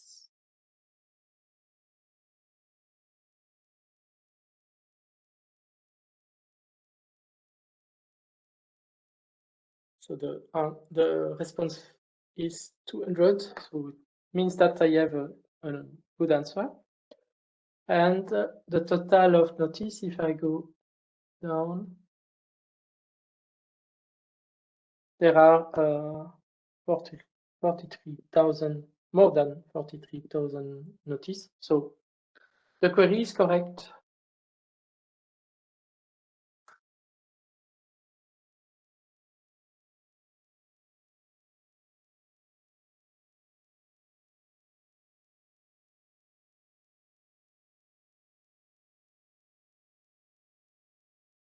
Question from Oliver Hansinger. At 11:52, we were promised a transition period for switching from FTP to HTTPS bulk download in the last workshop. Aspetta, ecco fatto. Sì, ti sento, no, è che ha ripreso la sessione pomeridiana di un webinar. Can you please shut up, Roberto, because it's okay. Thank you. And Carmelo, I can take this one if you want. Yes, would be good. Indeed, that's what we have been doing so far. So you say, Oliver, that you were promised a transition period for switching from FTP to HTTPS bulk download in the last workshops. And the plan is to shut the FTP and to go live with HTTPS. So let me explain what is going to happen. We will have the last OJS published in the old TED website, so the current TED website actually, on Friday the 26th, and it usually happens early in the morning, so at 9 o'clock in the morning. The system will be there, it will be available, and in the meanwhile, the preparations for the transition to the new site will start to take place. And at some stage, at the moment, we cannot anticipate now because we do not have this information. There will be a switch between the old website and the new website. So you will still be able to retrieve all the information from the FTP of the OJS that will be published on Friday the 26th, that's for sure. You will have to prepare for retrieving the information from the HTTPS as from the following Monday. And that's also why we have opened the Gamma environment so that you can get used to the environment, so that you can see everything that you will have to do to adapt to this new way of downloading the information. It would be great if we could have a period of several weeks or months where we would have both sites up and running at the same time, but unfortunately that's not possible. So what we can offer is as much information as possible. You can do your tests and make sure that you will be ready for this switch on the 29th of January. We will inform as the deadline approaches about the timing and what is going to be available or not and when. But I'm afraid that that's going to be a busy weekend for all of us, because we will also have on our site to do a number of things to make sure that everything will be up and running properly on the following Monday.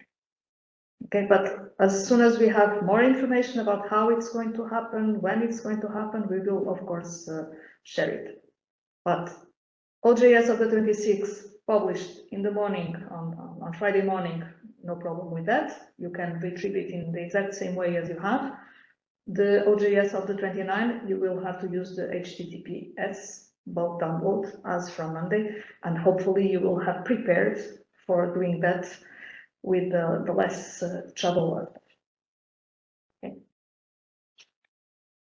So I will give you the floor again, Carmelo, for the next one. Thank you. Yes, question from Irma at 11:52. How can we filter our search for service supply work tender? So the same, I will share my screen to make a query.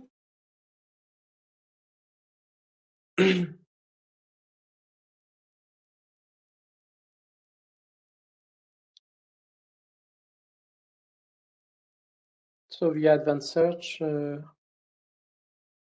you can clear.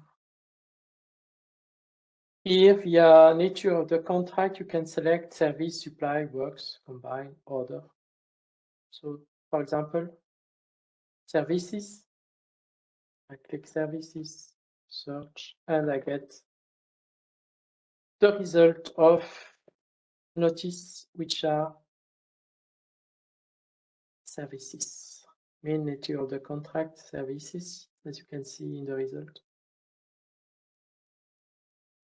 Yeah.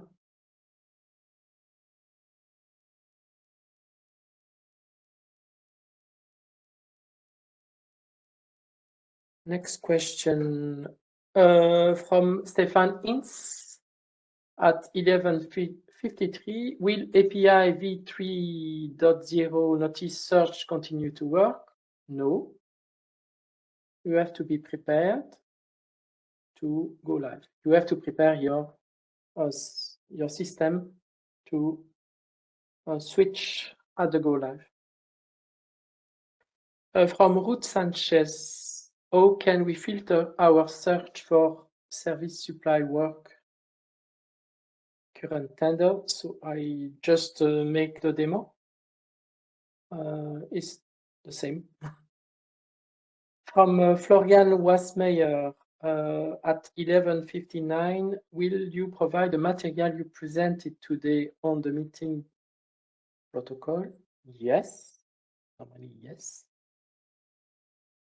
From Radu, is there an official forum community where we can discuss about these changes? I suppose we don't have it. If Manuela can answer or George can answer. I'm afraid that there is no official forum or community where, of course, you can set one if you want. What we are trying to do currently is to provide these workshops to exchange information and so on. Eventually, we will be able to do something in the future, but not immediately, I'm afraid. So that's the kind of information that we currently have and where we can exchange. I can take not the next one, because the next one is about the same thing, and the other one as well, but the one from Gergo at 202, is there a field mapping between the old XML format and the new? Yes, and it has been published in CMAP several months ago. I'm pretty sure that we can provide the link in the chat as we move on. Okay, but yes, there is a mapping that was done at some stage. Okay, Carmelo, you can move on to the question of Florian at 215. What does rendering in this context mean? 215. Because I don't have. You have to go.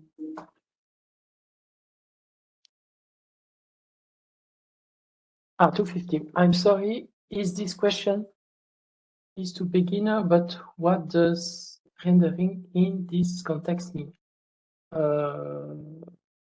Rendering is to visualize the content of the notice. Rendering means this. I suppose you get the right answer, Florian. Question from Rus Carmelo. With regard to my question, please share the screen for current opportunities, as I can give you an example of something that is not published or we cannot find in a list, but to find when searching with the map. Okay, I suppose that was concerning Mexico. No? I think you have already replied to that one, and actually, Yes. thanks you. Okay, at 2:41 from Mark, there's one thing I would sorry. There is one thing I would like to address. There is an overlapping period between the two versions. Most of us, I guess, have an old version FTP and API and a new version HTTPS and direct link for automatic, but I don't understand.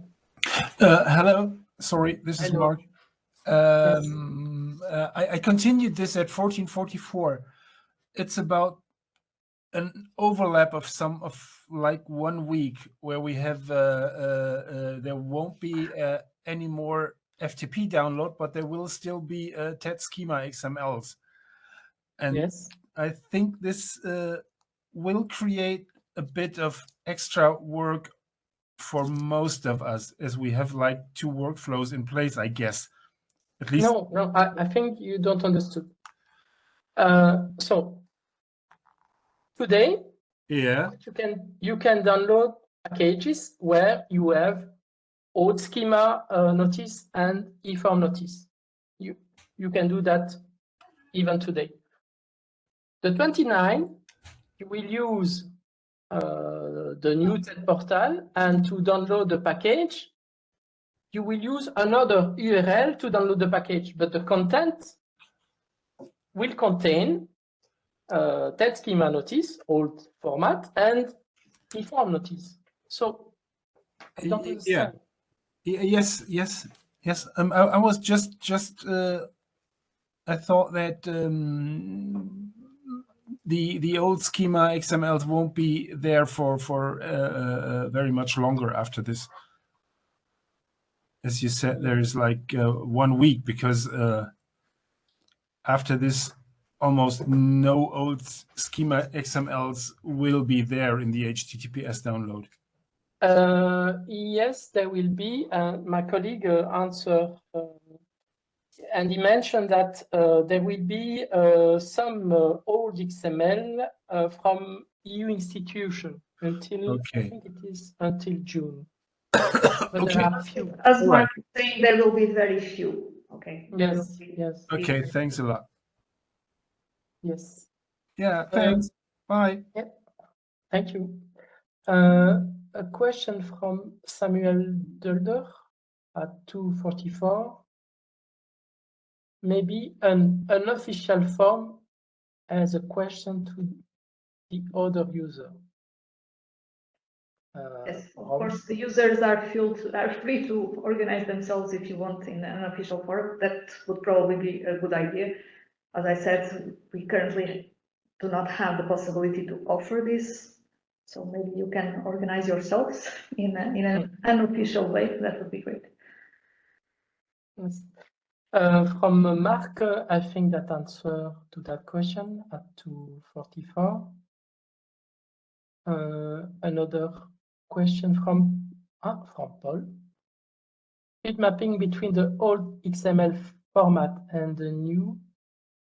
Please see the page HTTP. Okay. Thank you, Paul, which give some information concerning the mapping. A question from Ruth Sanchez. Is there a way to sign up to a bulletin to send an email daily on the new published opportunity? We did external aid opportunities. Yes. Okay, it's not a bulletin. It is a notification which lists the notice related to external aid. And for that, I can show you this.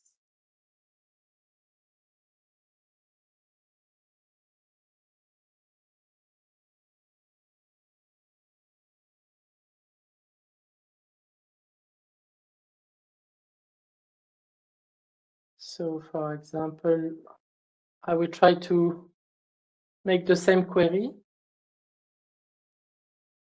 I have to remember. So it is services.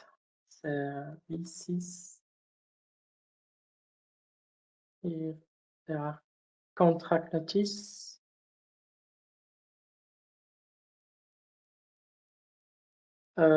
And I think that country is Mexico, but I'm not sure. Mexico.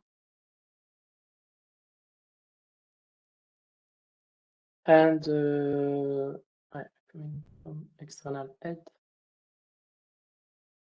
Search. It's for everything, not Mexico, just a list of everything, like to get it daily. List, okay. Of service Okay. contract notice, awards, pins, so within external aid. So a daily bulletin or a daily notification. Okay, we'll remove Mexico. You want more here? Planning your information notice. Okay, it's just okay. Just this is the query, and what you can do if you are signing, you can save your search. Yes, you can. You can create a search alert directly. Yeah, you can save them. You can create a search alert, and you name it. I don't know. Europed, external aid, external aid. And I want to be informed daily or weekly or fortnightly or monthly. I select this, I save it. And if I go to my dashboard,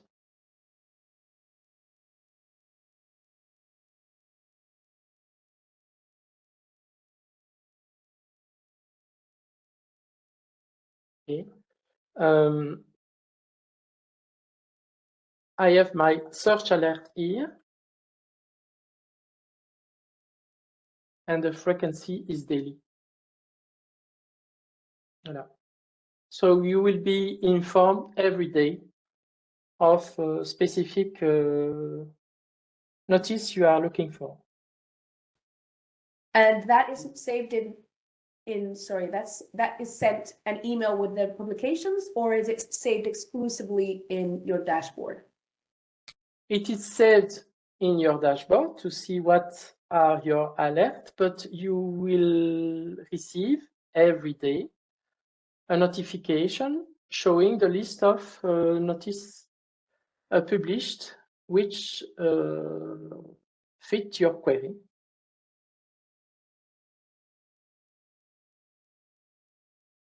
Okay. And this exists also in the current TED. Huh?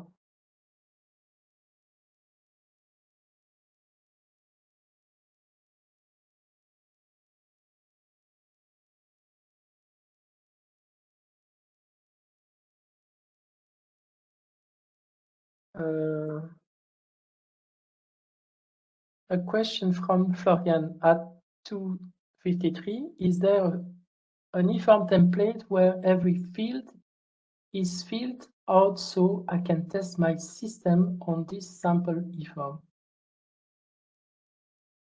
in XML format and in the viewer? Is there an eForm template where every field is filled? Okay. In GitHub, you have some example where you can use this eForm template, but this is not related to TED. It's related to the submission of the notice, the validation of the notice. But I can show you where you can find it.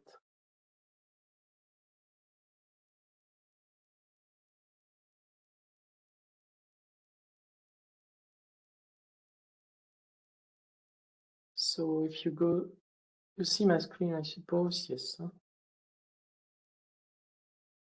If you go to eForm GitHub SDK,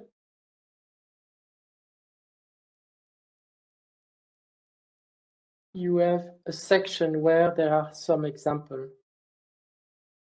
And you have notices here where you can use or reuse for that. But even what you can do, you can download the notice published on TED and you can analyze them.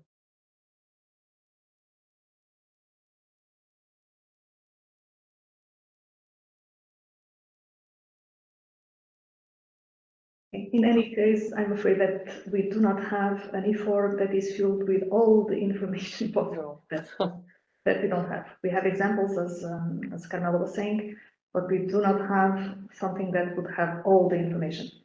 Because anyway, that would be contradictory. There would be contradictory information, and at the end of the day, it would not be very useful to have it.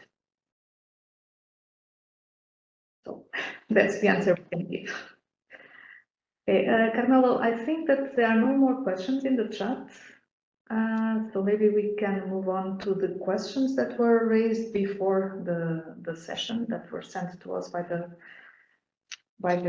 people when they were registering, and we can just try to go through them. I suppose that some of them have already been answered somehow. So let's try to go through. What I would do is to share the document where I have the question and my answer, and maybe not the questions and the answers at this stage. I think there is a document with the questions. If you and CD can share something, and then of course we will put the answers into a proper document and we will publish it. But at this stage, maybe it's a bit premature. Okay. So what I will do, then I will put the question in the chat and I will answer, right? So there was a question here.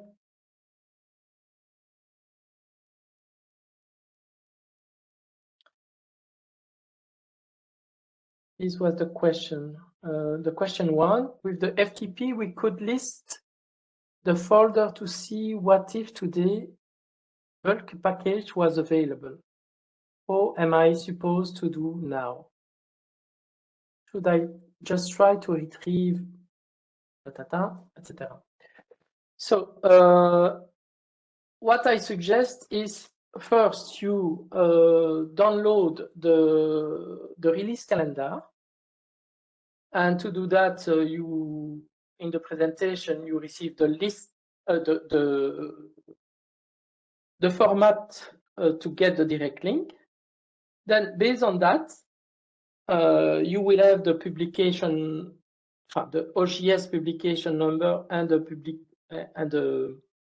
publication date, and based on that you can build your URL to download the package.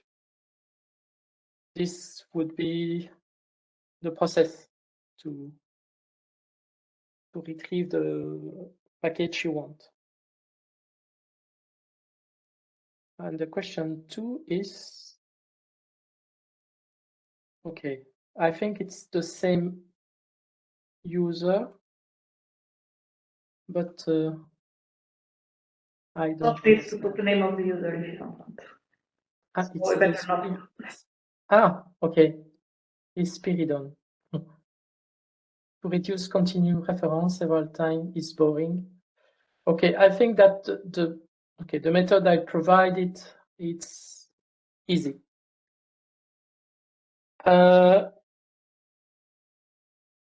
Okay, there is the question 3. I will not put the name. Still having my team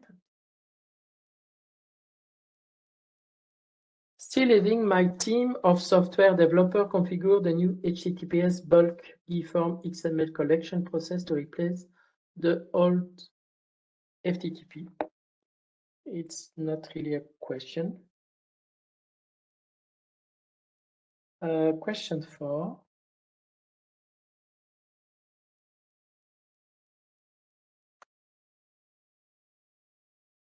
Question 4. I would like to understand the most recent change to the system. We have been using partially automated bi-weekly search, and there was a sudden drop in findings, which require restructuring of the code on our side. So for that, I need more detail to answer to the question. And my understanding is that you get some issue in the current TED. So if you can provide more detail, I can answer to you.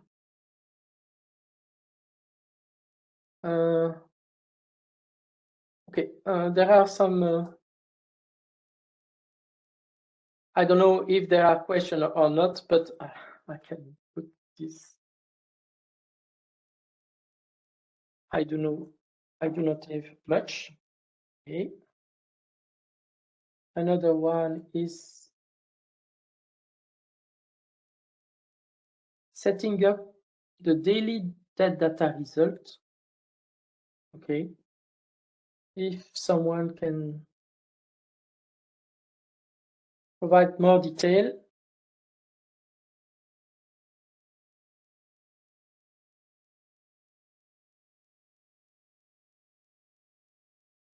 Question 7. I need to get the format and the name of the future link to download bulk XML file and the format for the link to a specific tender when the new website is running in alpha version. For me, it's not clear. Another question. Question 8. I need guidance on extracting data from the journal for automated processing. Specifically, I'm looking for the most efficient or official method to enable my script to interact with the published notice. And of course, to understand the new structure. Okay, what I suggest is to read the presentation and also to read the online documentation.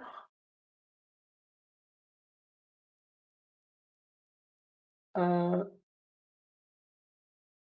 question 9. Official API URL documentation from time zone, often date in some German tenders. I think that that question has been answered by my colleague Carl, but we need more information.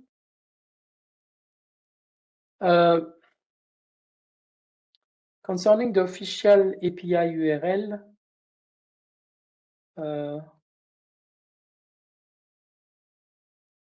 I can answer.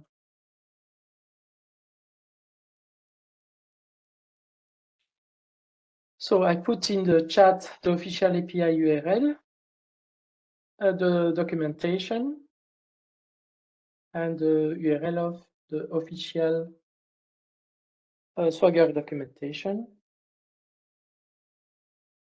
Concerning the API limit, you can see it in the Swagger documentation. Question number 10.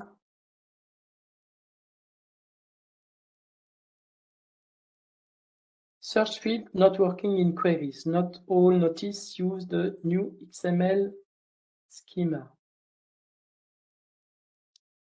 I need more detail about that. I cannot answer.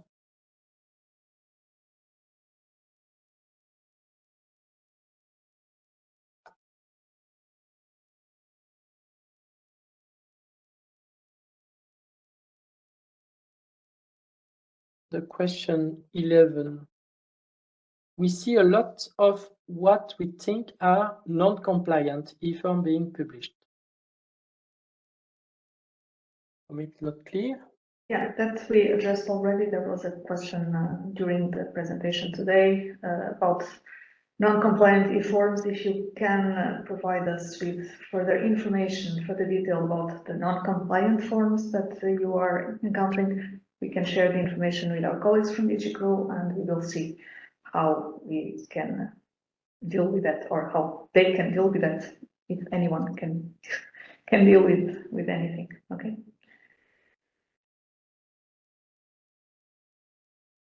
Okay, concerning the question 12. Okay, concerning question 12, I will take that one as well.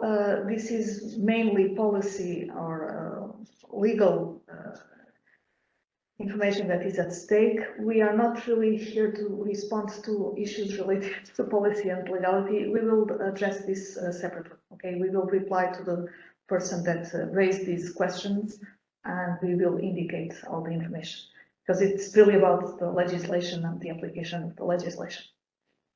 It's a bit out of scope. Concerning the question 13, we received some question.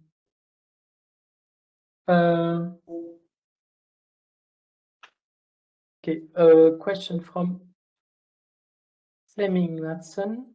Here are 3 examples of clearly non-compliant. Okay. It was just in response to the request for examples of non-compliant tenders.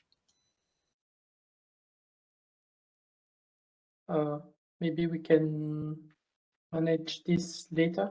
Okay, we can indeed. There are some issues that are known. They have to do with the visualization of the notices. As you rightly say, the information was provided in the notice. However, for things that we still are trying to understand, the information is not properly displayed. So it looks like the notice is not compliant, because that's what you see. You don't see the information in the PDF or in the HTML. The information in principle is in the XML, but of course humans don't read XMLs usually, so that's something that is not visible. So there are at least some of the elements that you are raising here, they are known, and we are trying to see where the problem comes from and how we can deal with them. That's clear, but thank you for raising this. And if you have any other examples, please post them, because they are very useful for us. So coming back to the question 13, someone asked multiple authority, who is the main buyer, and provided an example. Okay, well, this is easy to answer. So this is the URL of that specific notice. I can share it. Yeah. If I go to the current TED,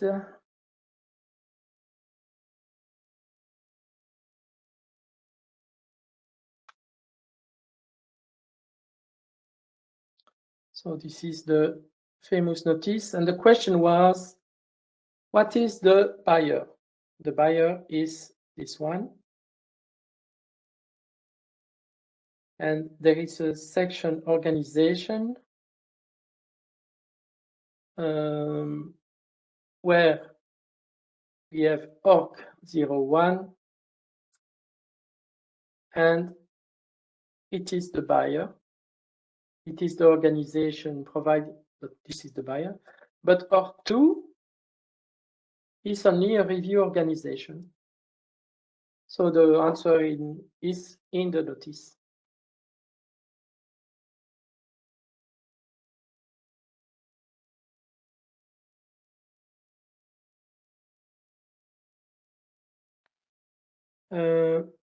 Question 14.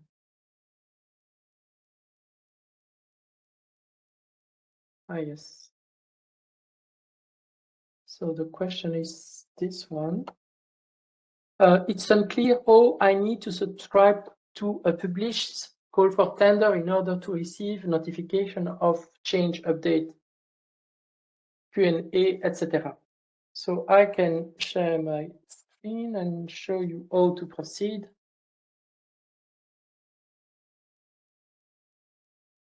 So if I go to the test environment, no, not this one, but this one.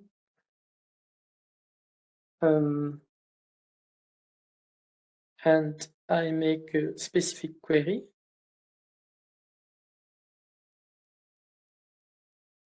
I want to see, for example, all competition. Okay. Search. And I want to be alerted of a specific notice. I click create notice alert. And then, as you can see, whenever a related notice is published, you will receive an email notification. And this is available in my dashboard. In my dashboard, I have my notices, which are here. And for that notice, I received alert. There is another way to receive an alert. For example, you are looking for a notice. For example, this one. Via the visualization, you can also create an alert. Same.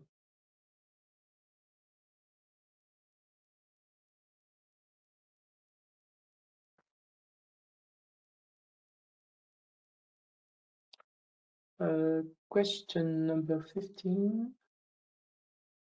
Okay. I was not aware of the test environment, yet you said almost daily in my role. Is it crucial for me to understand the new feature? I suppose yes. So you have the Gamma environment to have a look, and you can test it. The same question here. I was not able to find the test environment, so now you know. Question 17.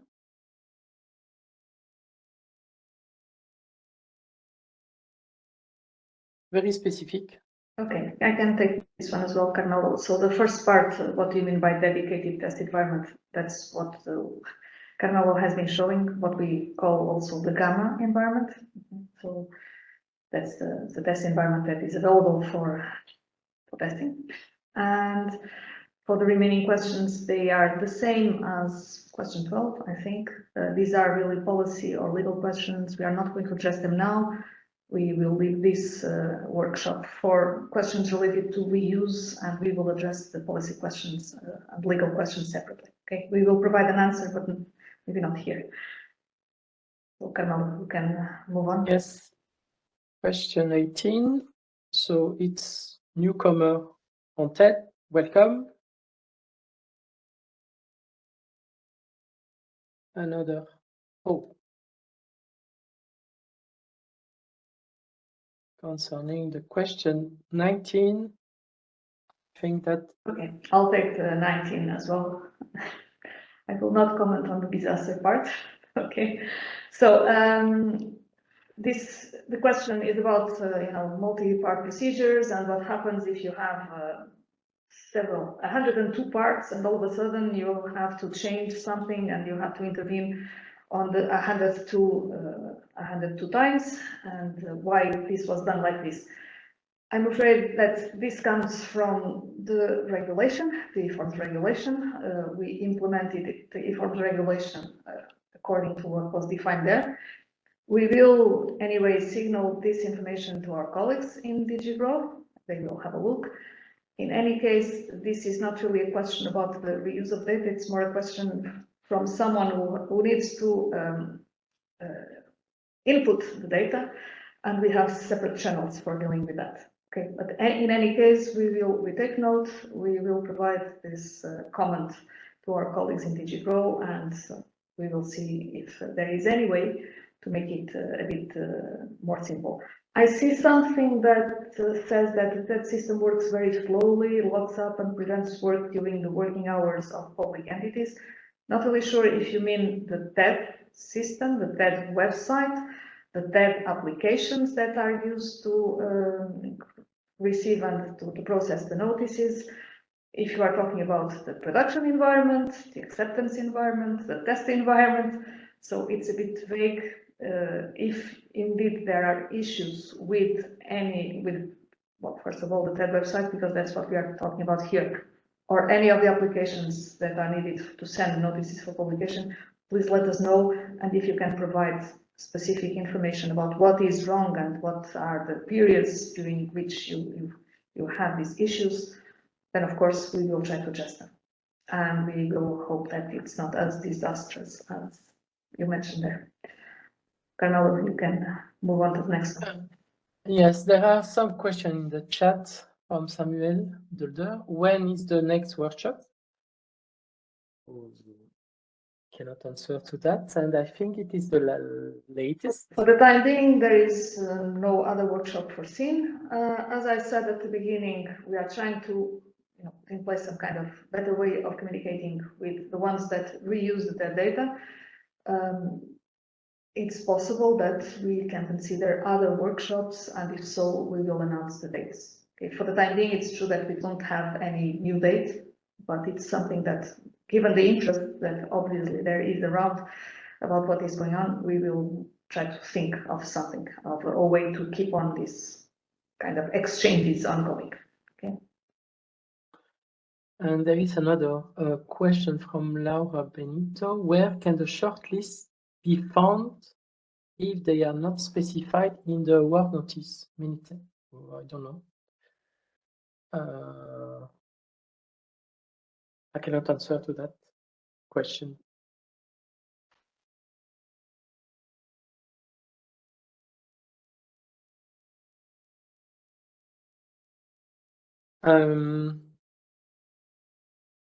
So I was in question 19.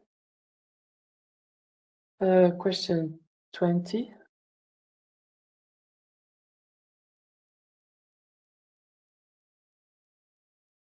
To retrieve all necessary data, that nothing will be lost.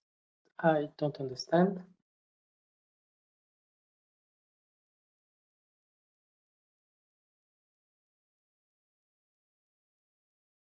There is a question from Laura Benito. Where can I find the action document? I don't understand. Action document, what do you mean? I don't understand.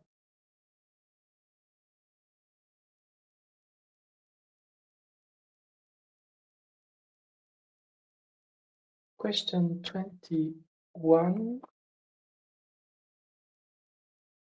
I'm not yet using the TED data and I want to learn how to do this. So read the presentation, go to the docs.ted.europa.eu and you will learn a lot. But Carmelo, Laura is in the chat, so maybe if you can provide some more information about what she asked, where can I find action documents? So maybe if you can open the mic and be a bit more specific on her question. Laura?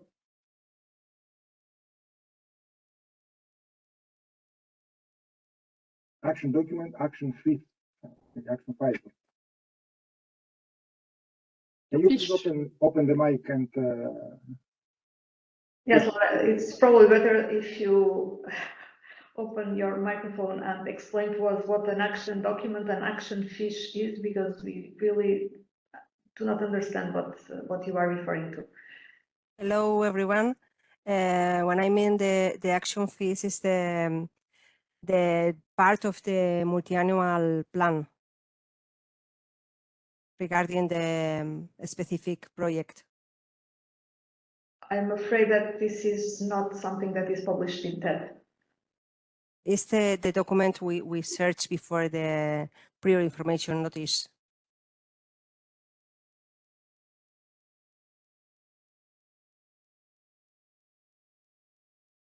Again, in TED, we publish prior information notices, contract award notices, with the terminology of the new regulation, where we have competition notices and results notices.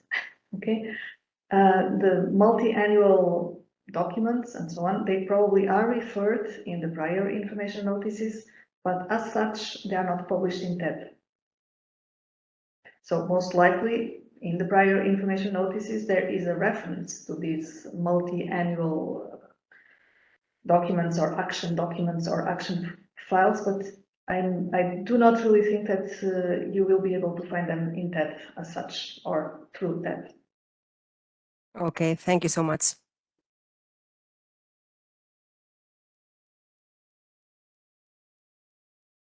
So there is a question in the chat from Evelyn. Is there an overview of all search fields and their content? An overview of all search fields. If you go to the search field in the expert search, you will have the list of all search fields and some example. For that, I can share my screen.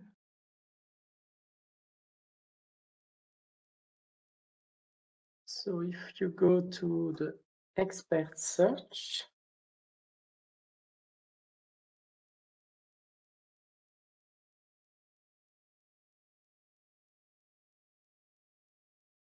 you have here the list of all search fields. And for example, this is simple, but here I click notice type and I see description notice type example. And I have all the code value related to this.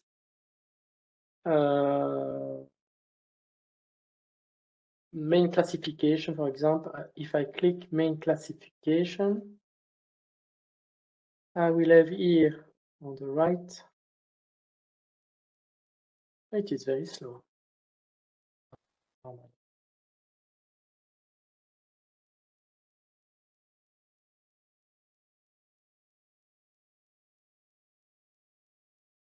Just to have the main classification, the description.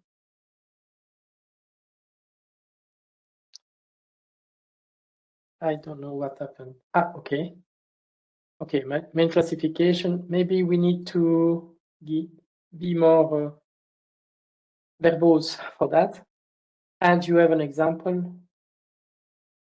And here you have the code value related to the main classification. Same for procedure, etc. So this gives you a detailed list of search fields.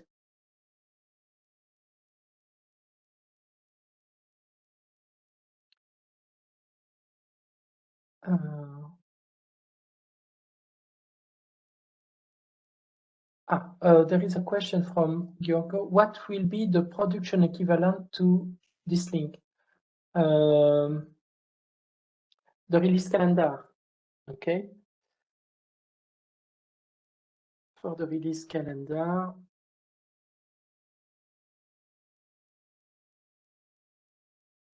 I have to build it.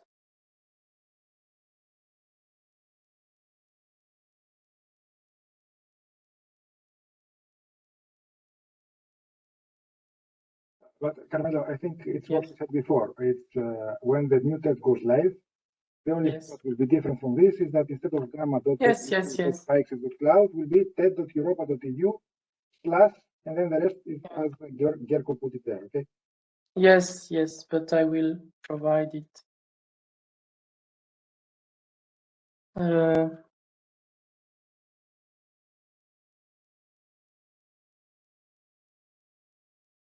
Like this.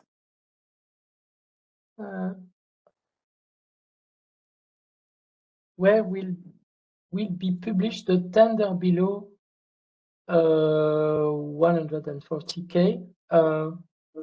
Carmelo, I can take this one. Obviously, Yes. there are things that are published in TED because they need to be published in TED because they are above a certain threshold. Okay? Things under the threshold do not need to be published in TED. They may be published in TED or they may be published in the national websites. So it's we don't really know where they will be published. Okay. Anything above the threshold needs to be published. Everything below the threshold can be published or can not be published, and we don't really know where it is published. Okay.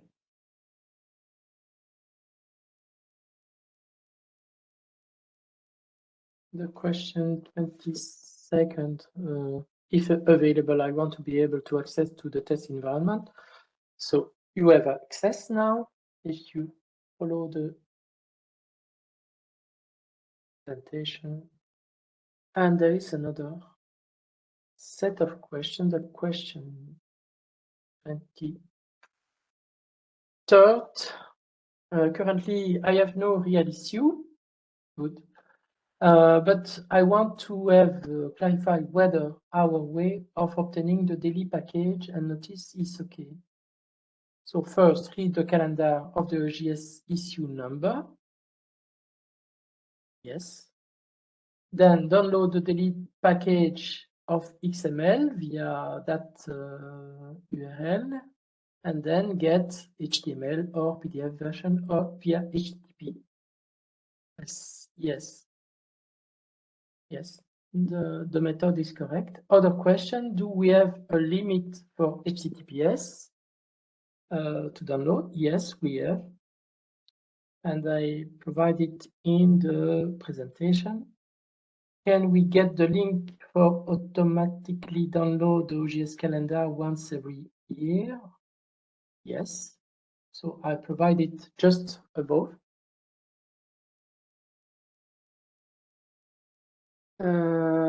Okay. Question 24, but it is not clear. Problem of selecting new offers. Okay. I don't know what this means.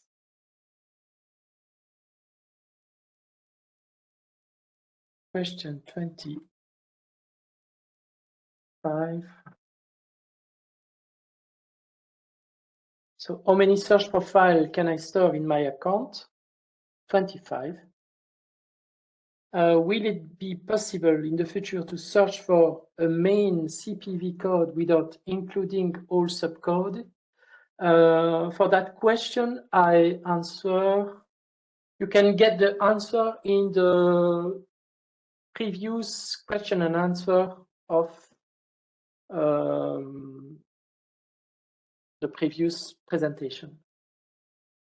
How could I execute a search profile with more than 7,000 characters? I have to check this. Which search field do I have to use in my search to get all title and description information of the tender? Okay, I will reply later. How can I exclude all tender with information about contract or concession, award notice or correction modification? I don't understand that question. I need more detail.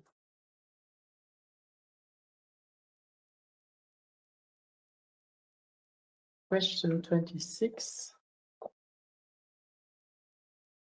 The XML structure in which we receive the data is changing and volatile. It seems I want to figure out an easier way to handle the data, which I might have not thought about already.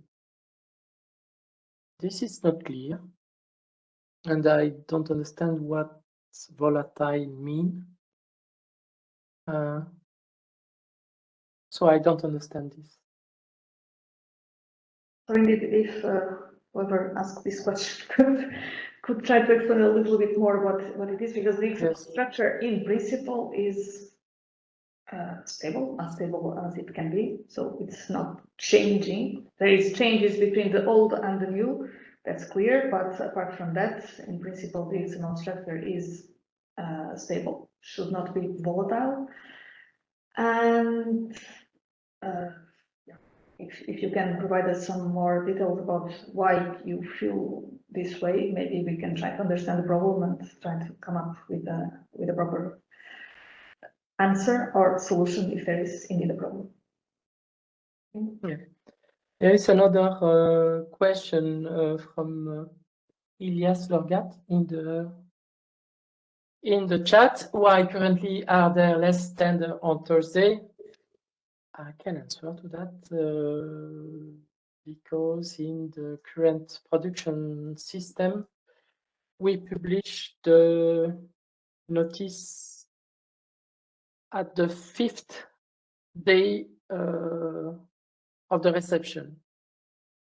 And the Thursday is the day where there are less tenders. So with the new OJS production, which is dealing with eForms, you will see that there will not be less tender on Thursday because the notices are published as they are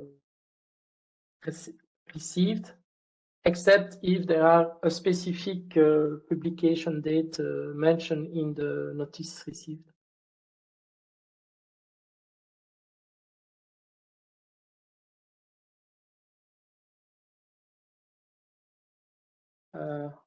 Question 28, no, 27.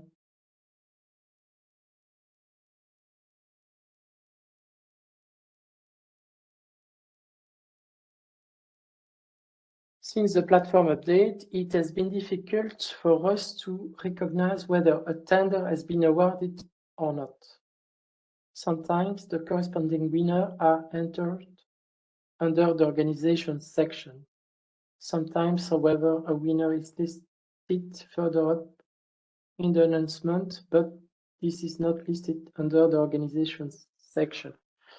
I need some detail of that. I can try to provide an answer. It's not a problem of the platform itself. It's not a problem with that. The issue is more related to eForms and how the information is displayed in eForms.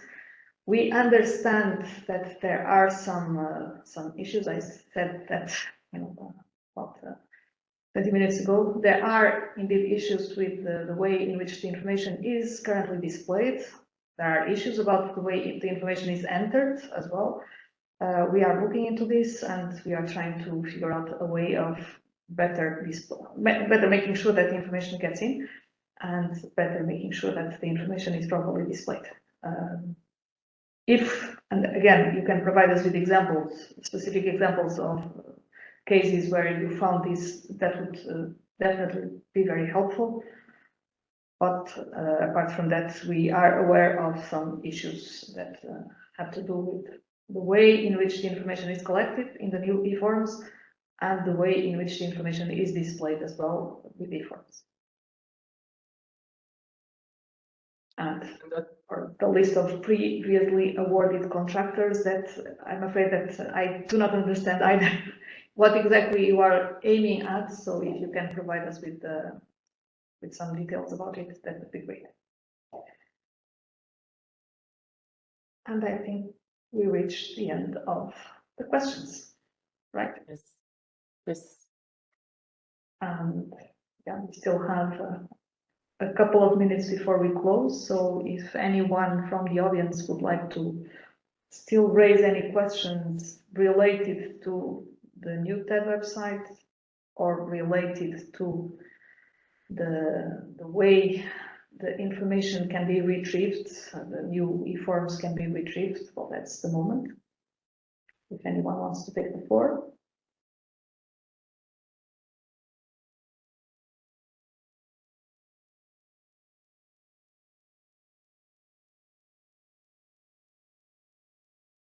If not, I would like again to thank you very much for your participation, for the questions. We will try to provide answers to the ones that we could not reply so far. As said, we do not have a date for a future meeting, but we see that there is an interest in getting together and trying to discuss and trying to understand a little bit more what are the issues. So we will try to organize something for next year. Feel free to raise any issues through the TED Help Desk, because indeed the TED Help Desk is the way that we have to help us you know, keep track of what is asked and what is answered as well. And the last but not the least, before I actually conclude, well, first I'd like to thank Carmelo because he led the show during the whole day. So thank you very much, Carmelo. Thanks to the colleagues that are behind the scenes, you know, trying to make sure that everybody's quiet. That's Panos, Eula, and Cindy, and to the ones that contributed to the replies that Carmelo and myself could give. I would like to remind you that, for those who don't know yet, we will have events around TED and the public procurement data that is published in TED in Brussels on the 29th and 30th of April. We have already sent out some invitations to some relevant stakeholders that might be interested to come and share their experience with us. And we will be announcing all this more widely in due time. So if any of you are really interested in sharing your experience as reusers of that data, we would be very happy if you could come and share that. The idea is to have an open discussion between the different stakeholders that deal with the publication, be it the ones who send the information for publication, or the ones who have to publish it, or the ones who have to use it afterwards, and see what can we do to make things better, and what can we do to exploit in the best possible way the new eForms and the new TED website. So I will finish here. So thank you very much once again. And the last thing is the Slido survey that my colleagues are going to launch, and that we would appreciate very much if you could reply to, because it helps us, you know, improving for next time. Thanks a lot, and have a very good end of the year and happy holidays. Bye-bye.